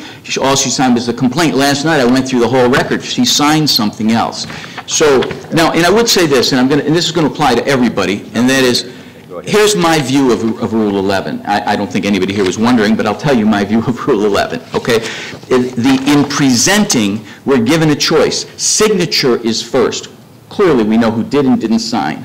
And by the way, today, we're hearing from Ms. Gentilla that when she signs, it doesn't matter because she's just signing what somebody else said. I don't agree. We'll come back to that if we have to. But it also says submitted. It says filing, submitting, or afterwards advocating. Okay. Filing, I don't know what they mean by that because is that some clerk who pushes a button? Clearly, that's not what they mean. But what does submitting mean? And I believe that submitting means when you submit an issue to the court by endorsing that opinion to the court, that issue to the court. And I think every one of these people whose name is on a pleading is actually endorsing what's in that pleading. Otherwise, what difference does it make that their name was on the pleading? Why put their name on the pleading? Do you think endorsing is submitting? Is that? I think so. Endorsing, first off, that's not a word at all. No, it's not there. What I'm saying is submitting is an endorsement. What I'm saying is submitting is an endorsement, and I'm saying that when she puts her name on. Submitting is having your name on the brief. When she puts her name on the brief, she's submitting that to the court. I'm then saying that's an endorsement. But to get to the second part, name on the responsibility, brief. I believe so. But if not, what about responsibility, responsible for? If I say you can put my name on the brief, aren't I responsible? Because somebody's name's got to be on the brief, even if I didn't sign it. Isn't that something, isn't that a form of responsibility? I think it is. We don't have to go there because there's all these other levels, all these other types of sanctions here that come out with the same outcome. But I do think that's probably the most logical answer. Because the court can't. No court that I've seen has said that. But the court. Let's skip over to Gentilla real quickly. Okay. I'd love to talk to you about her. The appellate part. And then there's the brief, says she signed all this other stuff, which were all in the context of the sanctions litigation, sanctions aspect of the litigation. Yes and no. Yes and no. And that's what's so important. On January 12th, 2021, Ms. Gentilla filed a motion for a 7-day extension to respond to the pending motions to dismiss. Keep in mind, at that point, I'm saying the lawyers on the other side are desperately trying to get these cases dismissed. We're asking that the cases be dismissed because it's still hanging over everybody. And remember that the story they told us was, can't dismiss them because something's pending in the Supreme Court or something's pending. Do you have any case that says that filing a motion for extension is sanctionable? I'm going to read the rest of her motion. She said, she represented to the court the request was motivated by, quote, a genuine need for more time to prepare a response. But 7 days later, they didn't file a response. They were intentionally dragging the case out and delaying it. I filed the Rule 11 letter. What did they not do? You said the 12th, then plus 7 would be the 19th, or? No, I'm sorry. I might have it wrong. On the 12th, they asked for a 7-day extension. The judge didn't give it to him. The judge only gave him until the 14th. And what they did was, and what they did was, on the final day, when they no longer could get another extension, when they no longer could drag this thing out anymore, instead of being consistent with what they've been saying, which is can't dismiss it because we've got an appeal pending, on that day, instead of filing a brief, what they do file is they file something that they call a response, and in that response, she does say, right in the response, that the complaint is completely grounded in fact and law, but that's the same day that they dismiss. Keep in mind. Document, isn't it? Right. But keeping in mind. You're not willing to take a W, right? No, here's why. You're going to voluntarily dismiss, but by the way, you're still a poopy head. They were poopy heads, and here's why. No, I'm saying they're saying you're a poopy head. But here's why. Oh, I picked the wrong poopy head, I'm sorry. But here's why. Here's why. Because, wait till my granddaughter hears, that was my argument today. But here's why. Because they used this to drag the case out from December 15th. I say the 15th, not the 14th. The 14th was the day it became moot, according to them.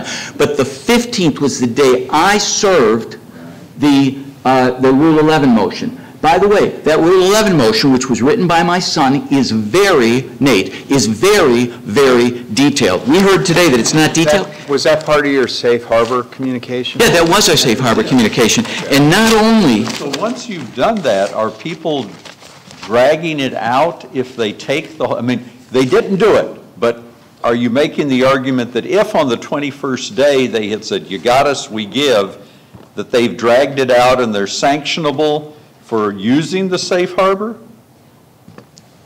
I would not prevail on that. Okay. It might relate to 1927. It might relate to a 1927 claim because they were multiplying the proceedings, and I think they did. But Rule 11, we knew the rule, we were watching it. We file on the 15th, and then we file on the 5th. I've never had a case where we got it right on the nose. We had to. And then what happened, in that letter, just to be clear, I brought it up, but I won't display it, but in the Rule 11 letter, which is very detailed, we even refer to our response to their injunctive motion, their motion for injunctive relief, which provides excruciating detail about why every one of their experts was wrong and why it was apparent from reading them that any due diligence would have shown them that the experts were wrong and that the affidavits were wrong. We provided that detail. It was available to them. We cite the stat. We didn't make them read it. We make them find it. We cited it. Obviously, they should have read it when we filed it a week earlier, but we let them know with the Rule 11 letter. So we filed a Rule 11 letter on December 15th. On December 5th, they could have dismissed. Instead of dismissing, they're trying to drag this out. Well, sometimes things take a little time. So you're saying that what she should have done is withdrawn. She doesn't get authority from her clients to dismiss the case. And she asked for an extension to respond to the motion to dismiss because whatever's going on with her client, she's not in a position to do it. And you're saying that she should have withdrawn at that point rather than waiting another, what was it, a week? And getting consent to dismiss. That might have been one option, but certainly to misrepresent things to the court wasn't one. And by the way, let me say... What did she misrepresent? Okay. That's a lot. Okay, first of all, in that particular statement, Gentilla, in that particular statement, Ms. Gentilla misrepresented the court by saying we need time to prepare something that they clearly weren't preparing. But let's get to something else. How do you know that? That's right. How do you know that? Okay, I'll tell you what I do know. I mean, I can tell the people court what I say, do you know know. what, on second thought, I give up. Okay, I'm going to tell the court what I do know. Okay, yeah. Ms. Gentilla signed a response to the motion for sanctions, which said that Sidney Powell had not signed any pleadings, when in fact Sidney Powell, in that court, when in fact Sidney Powell had signed 8 or 10 pleadings, including the complaint and the amended complaint. And we responded after we filed our response Ms. Gentilla filed another, I think she called it a corrected response, and in her corrected response, she still made that misrepresentation, which we had laid out for her in excruciating detail. Now, I'm going to go one step further because I think it's important. She also made misrepresentations in this court.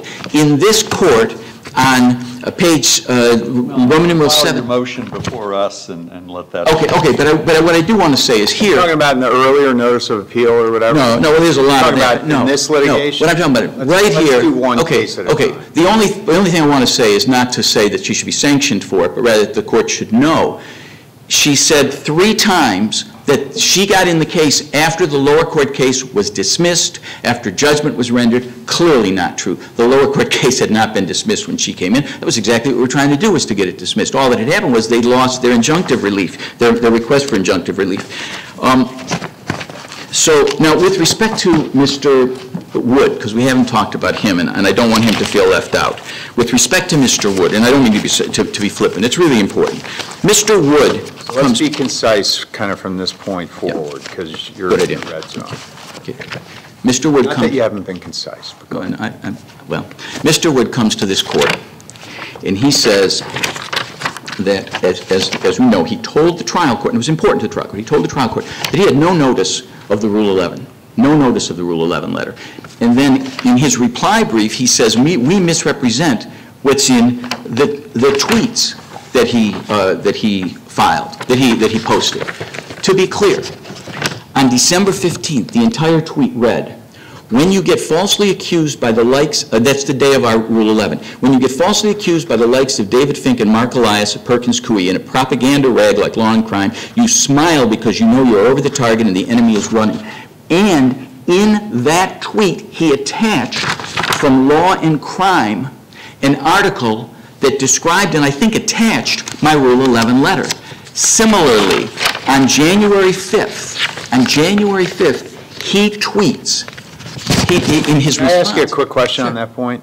Are you saying that you separately sent him the letter, or are you saying that takes the place of sending a letter? No, we have a proof of service from my office manager, Kim Hunt, that specifically said that the letter was sent to Mr. Wood. It never came back to us. That answers my question. Okay.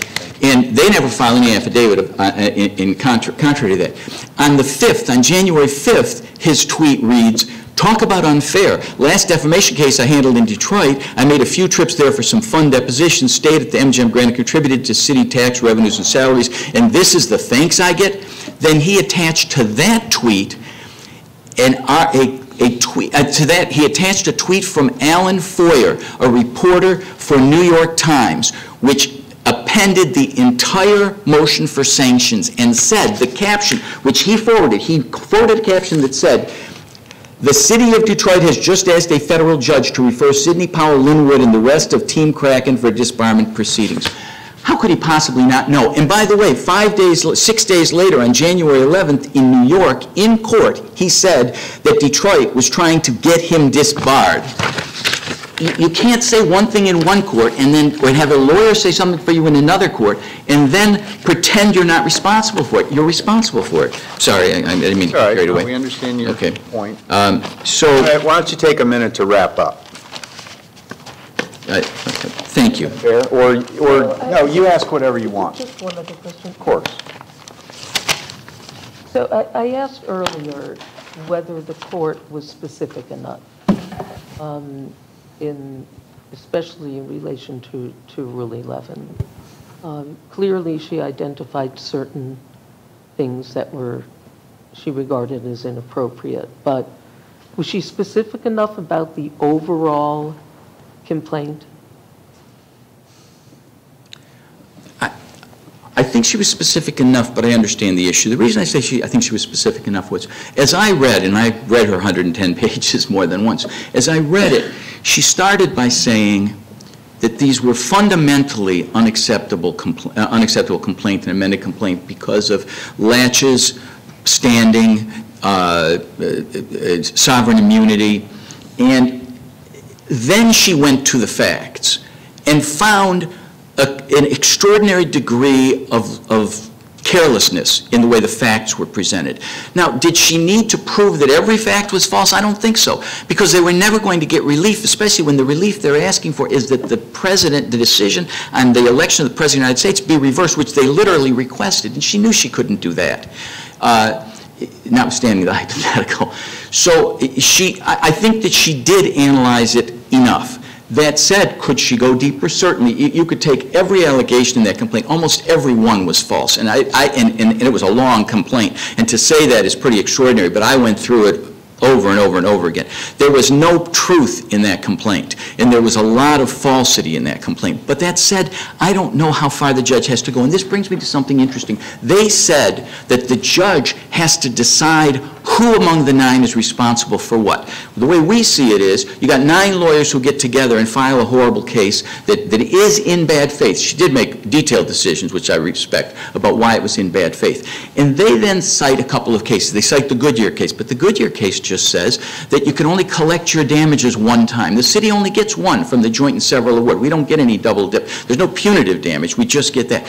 But then they cite Avern Cohn's decision in the In re Rubin case. And it's fascinating because in that case, Judge Cohn really does look at a tough question. But the question there was, what happens if the original complaint is not the problem? If something comes along later, don't you have to figure out when the problem started and address it? And so he said, this case has to go back because the trial court has got to sort through when the problem started, because you don't just get punished for everything that came before. Mr. Rubin didn't get in the case until over a year into the case. We understand this concept. But here's what's really important, and this is, to me, is critically important, and that is, in that opinion, the judge relied on, and he was writing for, obviously he was writing for the Sixth Circuit, the circuit relied on a Second Circuit opinion in Browning and quoted this language. The language begins, in an action not itself brought in bad faith, an award of attorney fees should be limited to those expenses, et cetera, et cetera. That's the key. This case was brought in bad faith. The court made that determination. This court was brought in bad faith, and once a case is brought in bad faith, the initiation of the case, you then don't have to parse every page, every motion, every step that was taken. Well, but we have to have we have to agree with that finding, and I'm not asking the question. That's fair. Judge White, but part of that is, did she substantiate that finding, that general finding, with specific proof, so to speak? Okay, I appreciate that. I do want to point out one other. So what, Mr. Fink, let's take a minute, and okay. You've gone well over time, and that's totally fine, but why don't you take a minute and just sum up as you wish.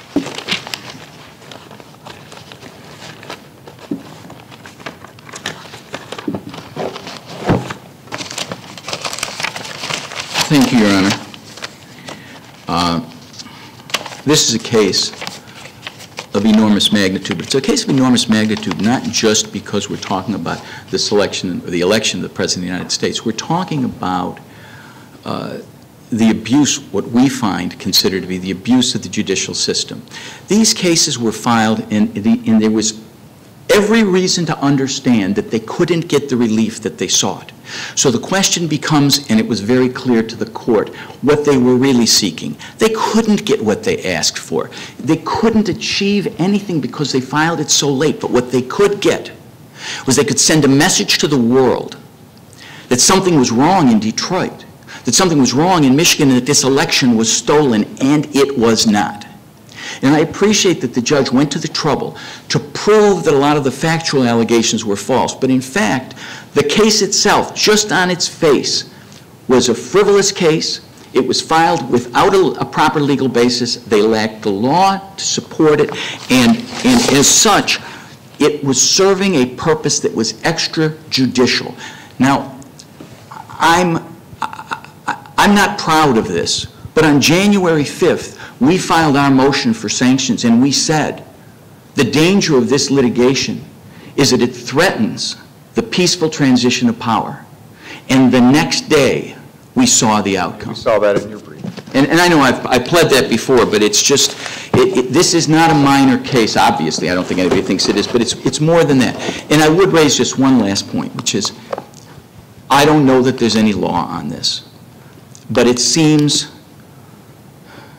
so basic that the nature of the relief you seek, the significance of the harm you could cause, the significance of the interference that you can cause to other people by filing a lawsuit should be relevant to the obligations that you have to meet your court rule and rules of ethics obligations. This wasn't a dog bite case. This could have been the biggest case since Bush v. Gore. Well, we don't Well, but agree that... look, I'm sorry. Look at Vietnam. People file lawsuits asking some judge somewhere to stop the entire war. They didn't win those suits. Were they brought for an improper purpose? I mean, if you focus on those words, obviously the individual filings, you have to look at the rules. But when you say something is for an improper purpose because it asks for stuff that you're not going to get, isn't there an awful lot of litigation throughout history that does that? Absolutely, and you know, I should have been more clear, and I apologize. My concern isn't for what they asked for, except to say that the magnitude of it suggests closer scrutiny by the court, I think. But here's the importance. They have First Amendment rights, but not to tell lies in court, not to say things in court that aren't true. And in this case, they weren't sanctioned because they advocated something that the judge did not want. They were sanctioned because they asserted in bad faith claims that had no colorable basis in law or fact. I think it's that simple. I mean, that's the question before us. Thank you very much. Sir. Thanks for the extra time. I appreciate it. Thank you, sir. Appreciate your argument. We'll hear from you. Thank you. We vehemently disagree with any characterization of the content of our complaints or our affidavits as being lies or misrepresentations. Were there some mistakes made? Yes, there were, but none of them were intentional. Every lawyer on this team has done his best in the time and circumstances that we were allowed to present the case with the utmost fact and legal basis that we could find. Questions for you? Yes. When did you get involved in this? Election day. Okay, so why did you not seek a recount of the absentees, at least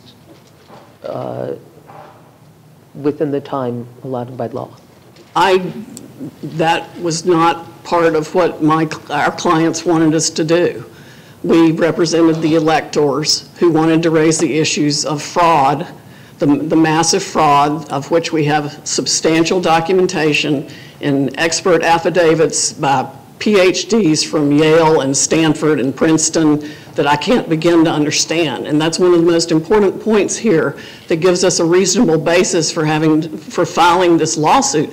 We had sworn affidavits from everyone about everything we raised. Surely lawyers in good faith can rely on sworn affidavits, particularly as to things we don't understand that require expertise. What about the Constantine case? Did you read that? Were you aware of it? I was vaguely aware of the Constantino case. I was aware that the issues were different than those that we raised. We used only some of the affidavits from it because of the concerns expressed by the 3 Supreme Court justices in their concurrence and dissent, that there were very troubling things that were going on at the TCF Center. That alone was not the focus of our complaint. We were looking at the broader problems across the state. Our experts identified 9 counties in which it was mathematically impossible for the results to have been like they were, and who could tell by the math, the data. When you're referring to the 3 justices in their concurrence and dissent, which case are you talking about? Constantino. And those are? Justice Viviano. Michigan Supreme Court justice. Yes, not the U.S. Yes, sorry, okay. yes. All right, now the Michigan Supreme Court justices found very troubling evidence in the affidavits that included a former Secretary of State who said there should be an audit. 2 of the Wayne County canvassers whose affidavits we have wanted to not certify the election. They were bullied. Did they originally say that they would certify and then they changed their mind? Is that what happened there?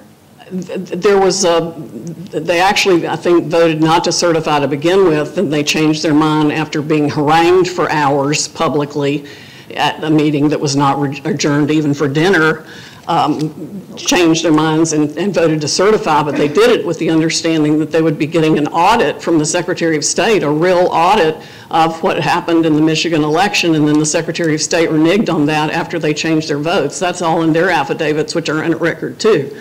And by the way, this is the group of affidavits that the district court had problems with. This is the group she picked apart. This is our new experts that we got primarily that came to us because of this case. And this binder, from here to there, 5 inches are affidavits in addition to the experts that I just plopped up here. That we relied on in all good faith to file this case because it was so important. And our goal was to find out once and for all what really happened so it could be put to bed for the good of the country. We had to have the machines, access to the machines to do that. We cited Moss versus Bush in our reply brief, and that's a very important decision.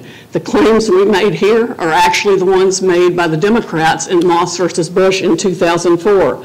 They identified means of changing the legitimate result to a fraudulent result, including gaining physical or electronic access to the tabulating machines and systems. There's a modem attached to a vote tabulating computer or a wireless access port. They identified somebody who actually changed the vote totals and did not need physical access to the computers. Electronic access can be obtained from almost anywhere in the world under the right circumstances. The relief they requested, including changing the result of the election. That case is Moss v. Bush? Moss v. Bush. We'll look it up. You don't have to use your time on that. I'm sorry, what? You were involved starting at I didn't know it. Why did you wait so long to file this lawsuit? It was only 3 weeks. Only 3 weeks when you're dealing with an election is a long time. It took a long time to understand all of the information that we were getting. We literally had a tsunami of information pouring at us. We didn't set out to get involved in the election issues at all.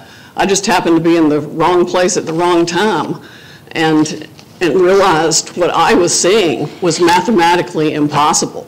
I have a vague understanding of what an algorithm is, and multiple experts were telling us that the math evidenced an algorithm run that shaved votes from President Trump and gave them to President Biden. That's also what they alleged in Moss versus Bush. The Republicans sought sanctions against the Democrats in Moss versus Bush, and the court denied them. Let me, I'm not trying to play gotcha with you at all here. I'm just trying to narrow kind of what's remaining in dispute. You had mentioned just a moment ago about there were some mistakes.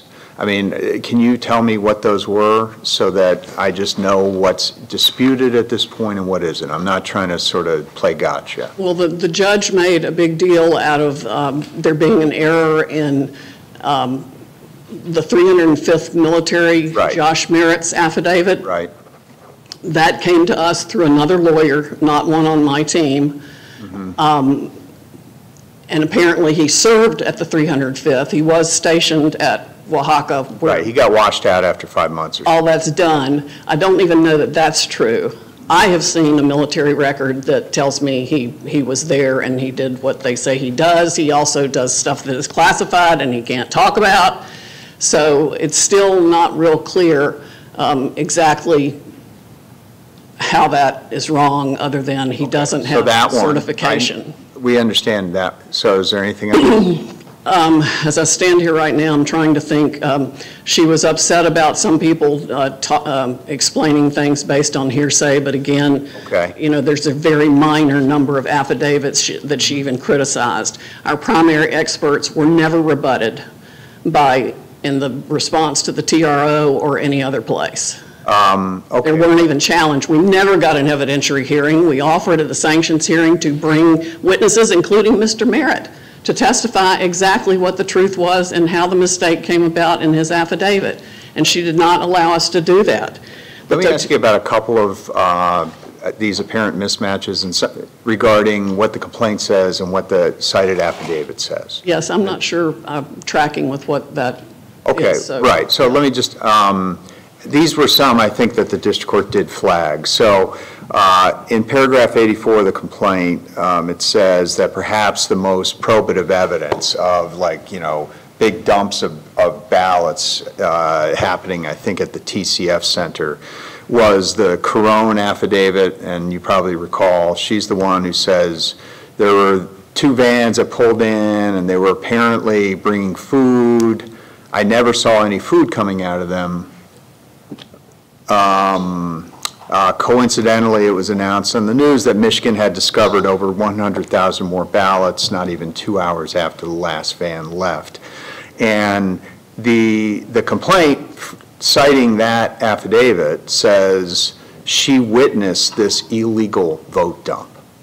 And that, I mean, That is an overstatement.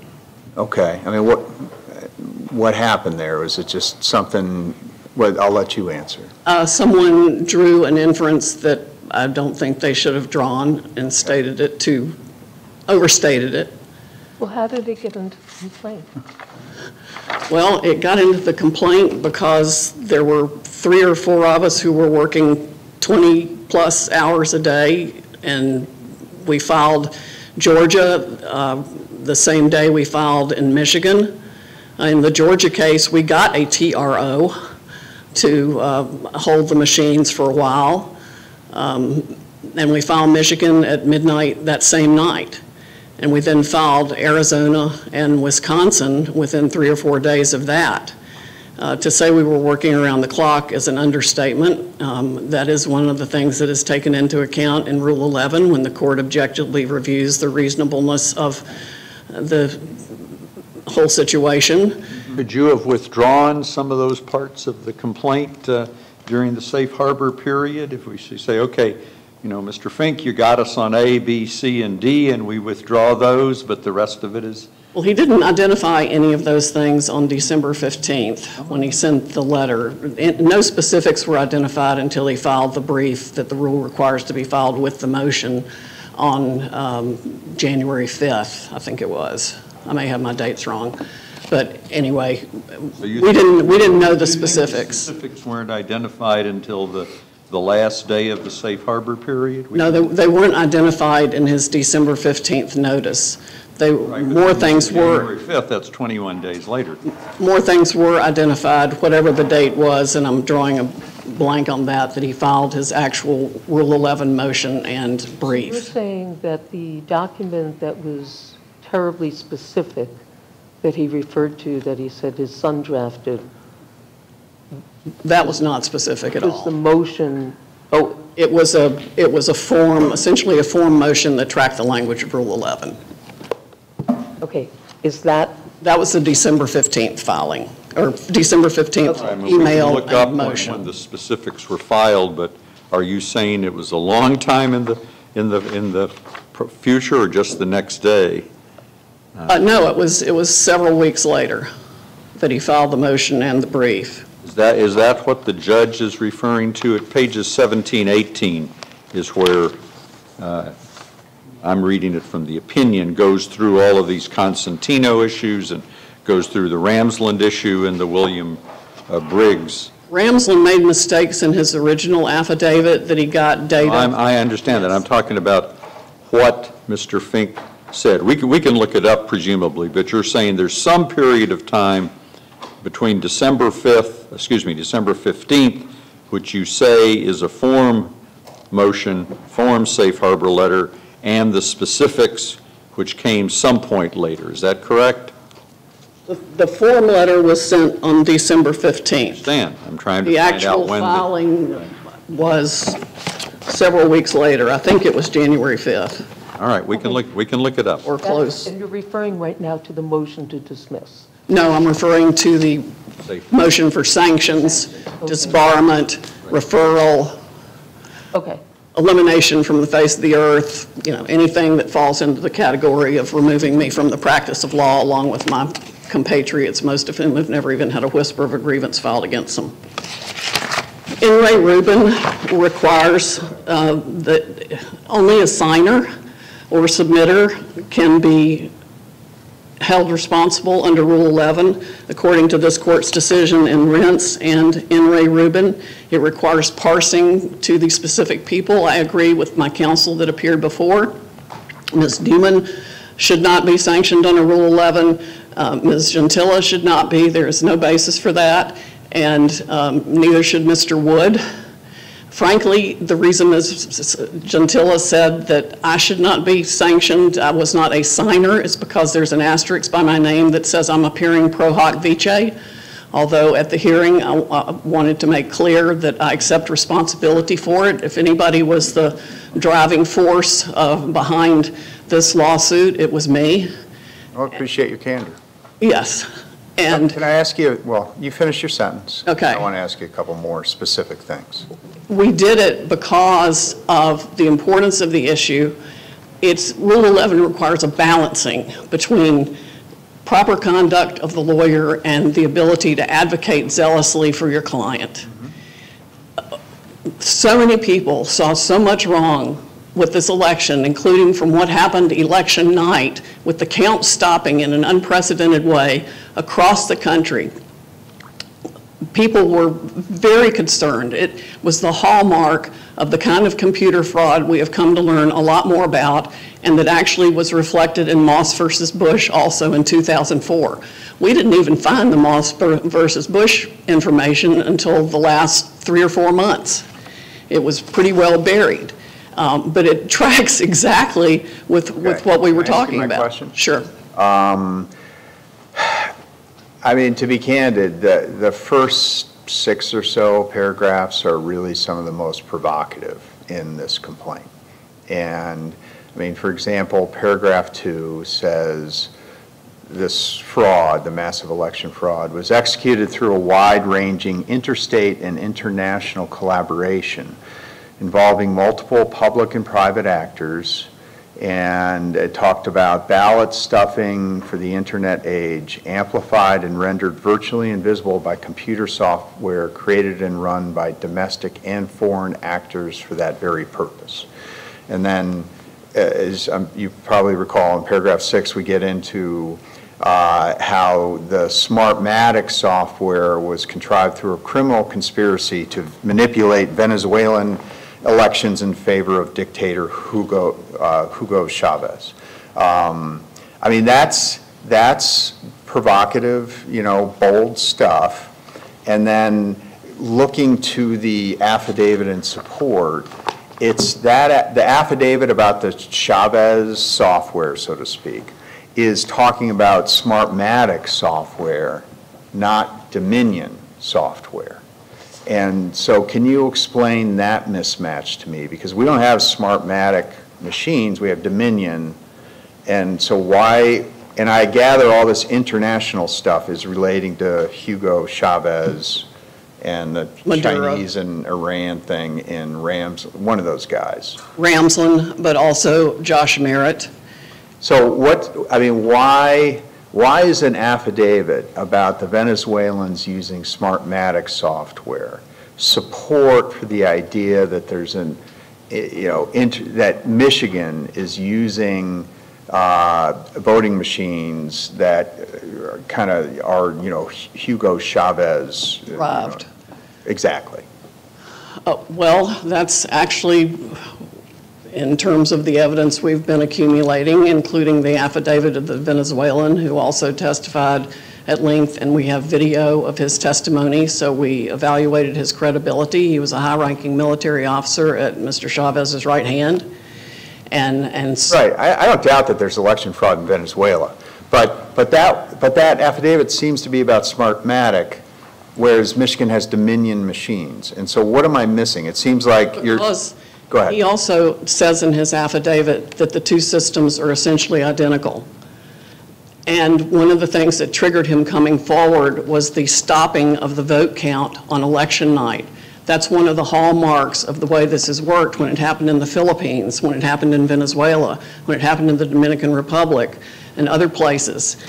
He talks about Chavez exporting the software to other countries to create this dominion effect, if you will, in terms of controlling the votes in other countries. We found the patents that are funded by our Department of Defense that allow real-time monitoring of an election and the ability to insert false voters into the voter database without even being able to tell that they're there, which is one of the things that seems to have happened in this last election. In fact, you may remember there were reports of 100,000 or more voters being removed from voter databases shortly after the election, and the law was still in flux then as to various illegalities that states were finding, Pennsylvania, Wisconsin, other states that they... Yeah, I understand. There's a new era as well with procedures, so... Yes, and Dominion actually, Smartmatic, the intellectual property traces from Smartmatic through to Dominion. There was an overlap when Smartmatic actually owned, I want to get my names right of these companies, they bought Diebold, which had the same problems. Smartmatic bought Premier, I think it was, that had the same problems. Congressmen and senators have raised questions as recently as 2019 about the foreign influence in the election. The CISA advisory had just come out, October 30th, updated November 3rd, that explained about Iran hacking into our state election databases. We had the Ramsland affidavit, kind of on its face, showed, I mean, the one that I've seen at least, seems kind of facially fairly ridiculous, to be candid with you. I mean, it's referring to a public-facing website, and as I understand it, and he's saying that some users apparently from like North Korea or Iran or something had accessed this Dominion.com site, and then he's saying that that's evidence that they're hacking into the like voter machines. And maybe I'm misunderstanding some of what I just recited, but if that's true, I mean, isn't that kind of a facially, something that's not credible? Well, let me put it this way. For, you know, purposes of relying. It's disturbing for all of us to think this is real. But I guess my point is he's talking about a public, it'd be like saying, you know, somebody from North Korea went to Amazon.com and that shows that they've hacked like Amazon's financials or something. It's much more detailed than that and harder to explain really than, okay. We know they use Seidel and we know they use SolarWinds, and SolarWinds had the big blow up and hack shortly after the election. We had the CISA advisory dated October 30th, updated November 3rd, that talked about Iran actually hacking into various state voter registration databases. No question that hacking happens. And sending out. When I was looking at the Ramsland thing, it just seemed that the Ramsland affidavit was not reliable evidence itself of hacking. Now, maybe I'm misunderstanding it, and I'll take another look at it. But it seemed to be talking about Dominion.com, which is like, who cares? I mean, that's like somebody went to a public website as opposed to somebody hacking into something. Right. Also look at the experts' affidavits for all of our mathematicians, because we still don't know for sure if it was, quote, a hack, or whether, as in Moss versus Bush, there was an allegation, there was a code written into the software. There are all different kinds of ways that that could have happened. In fact, Judge Totenberg wrote an extensive opinion that came out about 3 weeks before the election, in which she forecast many of the things that would happen here based on Dominion equipment, and said it's just a matter of time. It's not if it's going to happen, it's when it's going to happen. And then we saw all those things happen. Okay. Well, why don't you take a minute and just wind up however you would like. If there's somebody who feels compelled to take a minute, then we can do that. But, you know, all arguments must come to an end. So why don't you wind up as you wish. The totality of this complaint, taken as a totality, is far from frivolous on law and certainly not on the facts. We had a good faith basis for everything we put in the complaint. That's why we supported it with the affidavits. We would have corrected misstatements had we been in court long enough to do that. And some of the claims might have even fallen out. There's no telling what would have happened if we'd actually gotten access to the machines, so this could have all been resolved for the good of the country, and proved us wrong. I mean, I had actually hoped that we could get enough information to prove that what we were asserting was not true. Because the thought of what happened in Moss versus Bush, I now realize they could have been right then. And it has been happening all this time. And the American people are not really electing our leaders like we think we are. That's a terrifying thought. And it should be put to bed. We should not be voting in what the Democrats and everybody until this election said was a black box that we can't see inside of. We're supposed to have the most transparent elections in the world. We're supposed to be the gold standard for it. And to have anything less than that destroys the rule of law. That's why we couldn't just sit by and know what we knew and what we were being told and not try to have a court of law, to which I've dedicated 45 years of my life with the utmost highest respect, have a chance to look at it for the sake of the American people. I mean, I can't begin to tell you how important it is. And no judge heard the first witness in any of our cases. Not a single witness was allowed to testify in support of anything we filed. That cannot be a basis for sanctions under Rule 11. There were certainly no vexatious pleadings. There's no evidence of an improper purpose, and none of what she purports to say as findings can hold water when we were repeatedly asked for an evidentiary hearing to have any witness she had any concern about come testify in person, and she repeatedly shut us down. Sanctions require egregious conduct on the part of lawyers, whether it be complete disregard for the rule of law, hiding evidence, flat out lying. The cases are replete with instances of that kind of conduct, which of course warrants sanctions.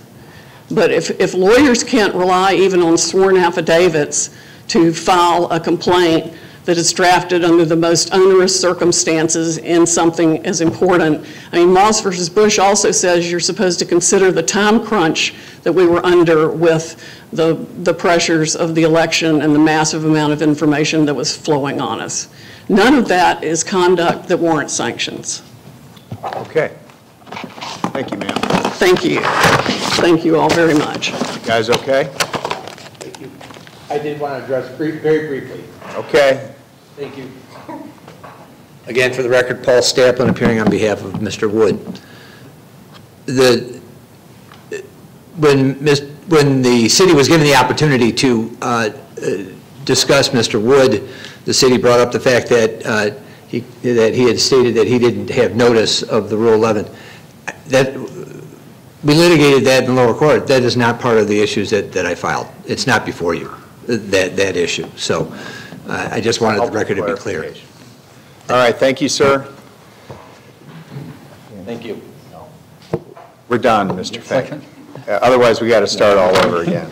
And we can look up things. yeah, we'll look things up. We thank all of you for your arguments. The case will be submitted and very carefully considered. Clerk may adjourn court. This honorable court is now adjourned.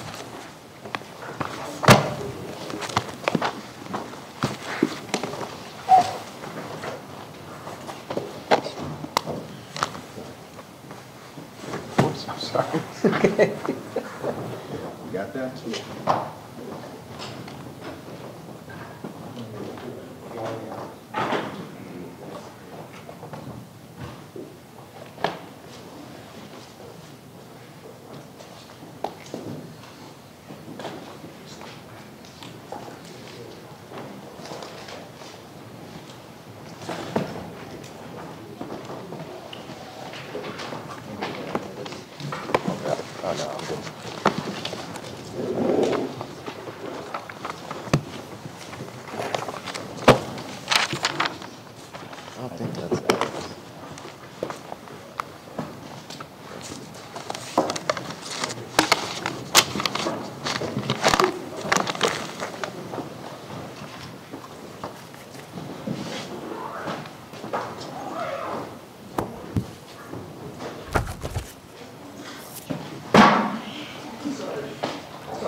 Oh, excuse me.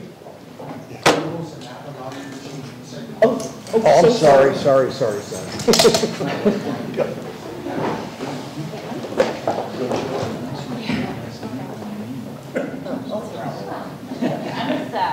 Out there.